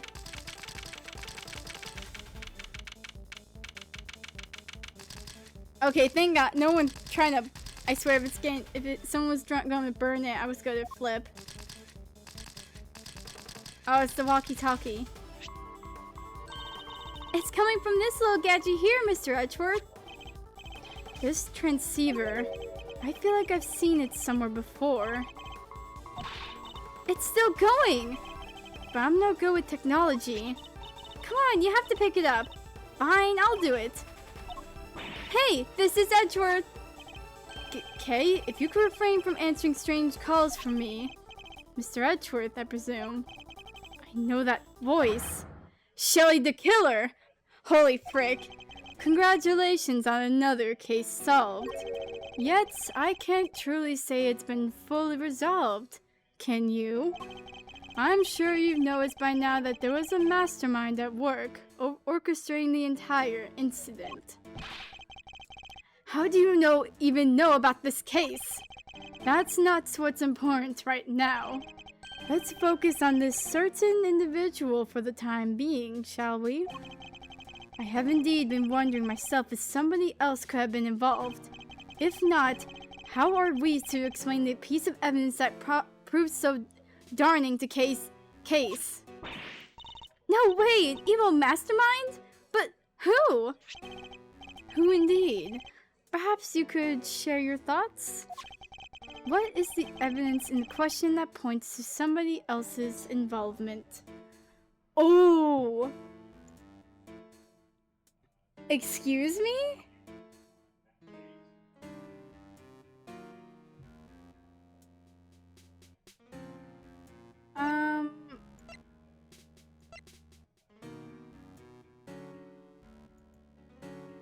Oh.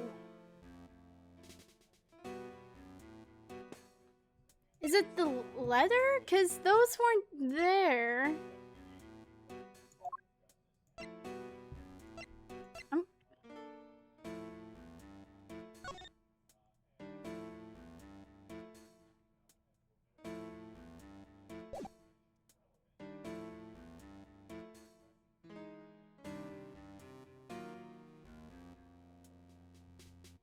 Oh, I can hide the freaking UI.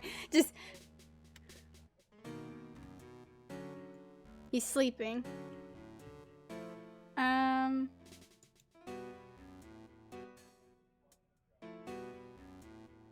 Oh wait, yeah, the letters don't really... Take that! The letter Case supposedly wrote to the victim. Yeah, I don't remember ever writing that. So who did? Who would prepare such a thing?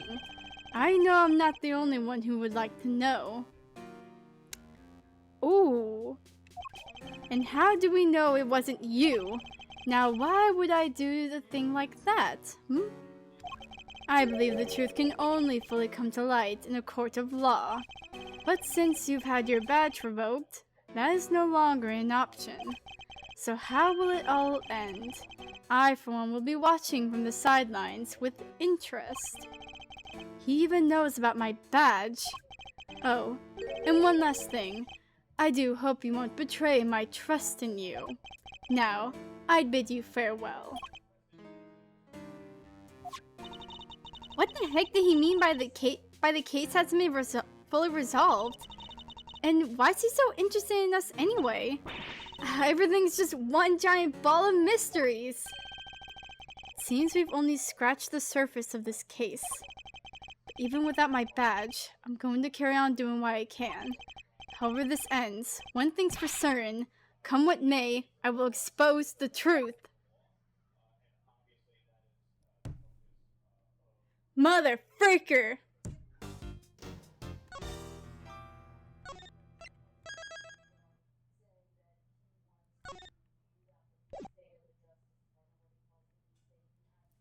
Look at that! It's her! She's back! The great thief Yatagarasu is back! Holy frick. Oh god, this case, like made me cry. I don't think I'm gonna be ready for this.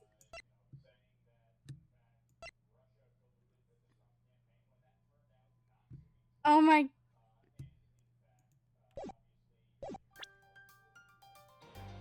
Anyway, tape fire, yoink!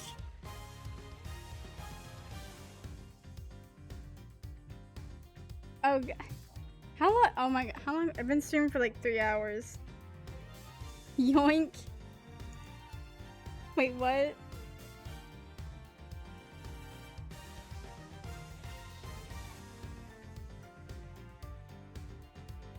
That's me, pulling to VC, 3.5.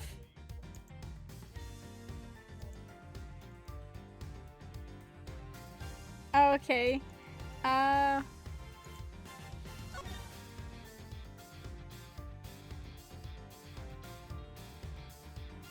How about, yeah. Wait, do you want me to go into VC now when I end the stream?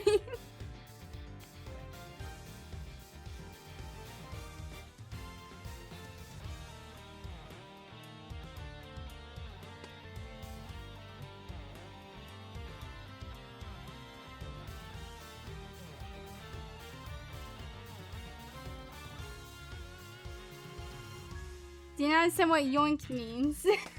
Okay, hold on. I was not expected to go into VC. I mean, I was gonna stream today, but then... Well, I did, but... What the fudge? No, I don't want nitro.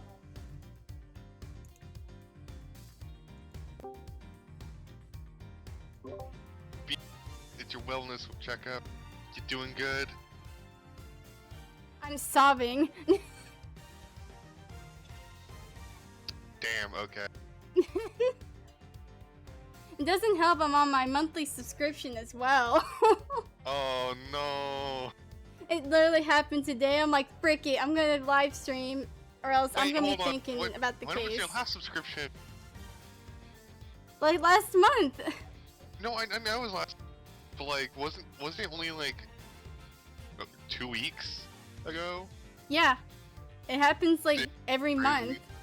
Well, no, I know it happens every month, but like that, it happened half a month between. That's crazy. Yeah. You should really unsubscribe. I wish I could. I would if I could. Damn. Oh god. Did you project too hard? Did one of the characters die because you projected too hard? Oh, I projected onto Excelsior's winner so he can frick off. Did he die? No, he's just going to jail. He got his Oh, whole okay. hair burnt off though. Oh, that was him. Okay. Yeah, that was him. That For was what Eustace's sizzle? like father. Gotcha. Yeah. Are we sure that wasn't just like a wig made of flash paper? I don't know. I mean, he looks pretty hairy, but you saw how fast that hair like burns up. Normal hair doesn't, burn that quick. That was fake hair. That whole hair was fake.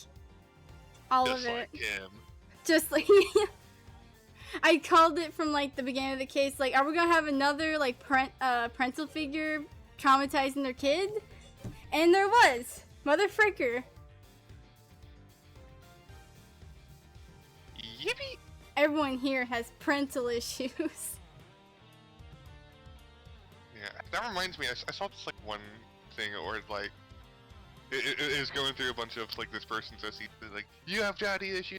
You have daddy issues. You're an orphan. You have mommy issues. You have daddy issues. And Yeah, then the last one was like, you seem strangely self-actualized. Like, actually, hold on. How many of your characters have daddy issues? Or mommy issues? Or just parental issues in general? I can't really. When I think, I don't know. I don't think any of them have any. Yeah. Kind of hard to have those kind of issues when, the thing that, popped you out was literally a crystal. Freaking rock.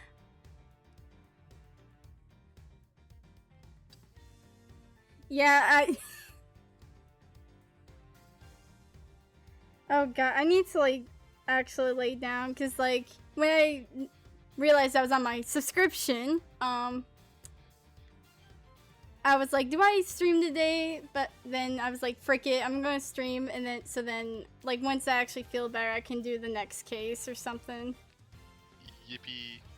So I just pushed through. I'm like freaking projecting on my period cramps onto someone and just going through No, it. she said the word. Damn. We couldn't keep up the joke. I already said it like way earlier, like. Oh, okay. Well, I wasn't here earlier because I was making pasta. Pasta linguine. I got ravioli in front of me. Ravioli.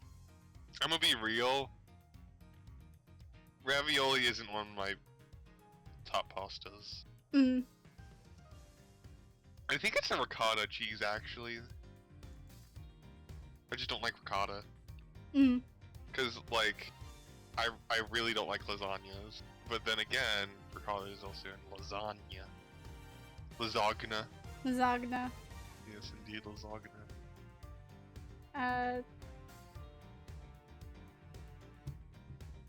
Oh, it's dark out, isn't it? Like. Oh, yeah, I know.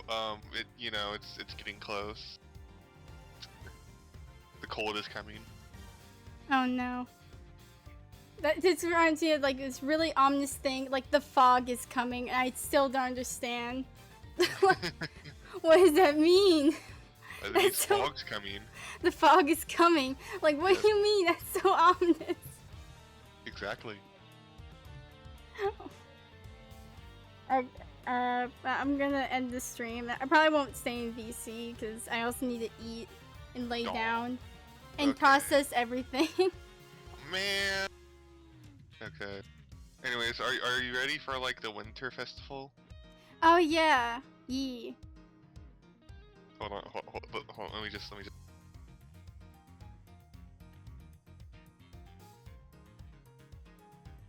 Are you Winter festival. are you ready? I am ready for the winter festival. Thumbs up. Let's go. Yippee! Someone told me it doesn't start till December. So sad. I mean, makes sense. Gotta frickin' be near the finish of my school Mm. before it starts. Oh, wait. I'm gonna end the stream. You wanna say bye? Okay. Like. Hey guys, like and subscribe to the video, and remember, don't let the shadow people catch you. Oh, frick. Well, there he goes. Well, I hope y'all have a good day. I'll see y'all later.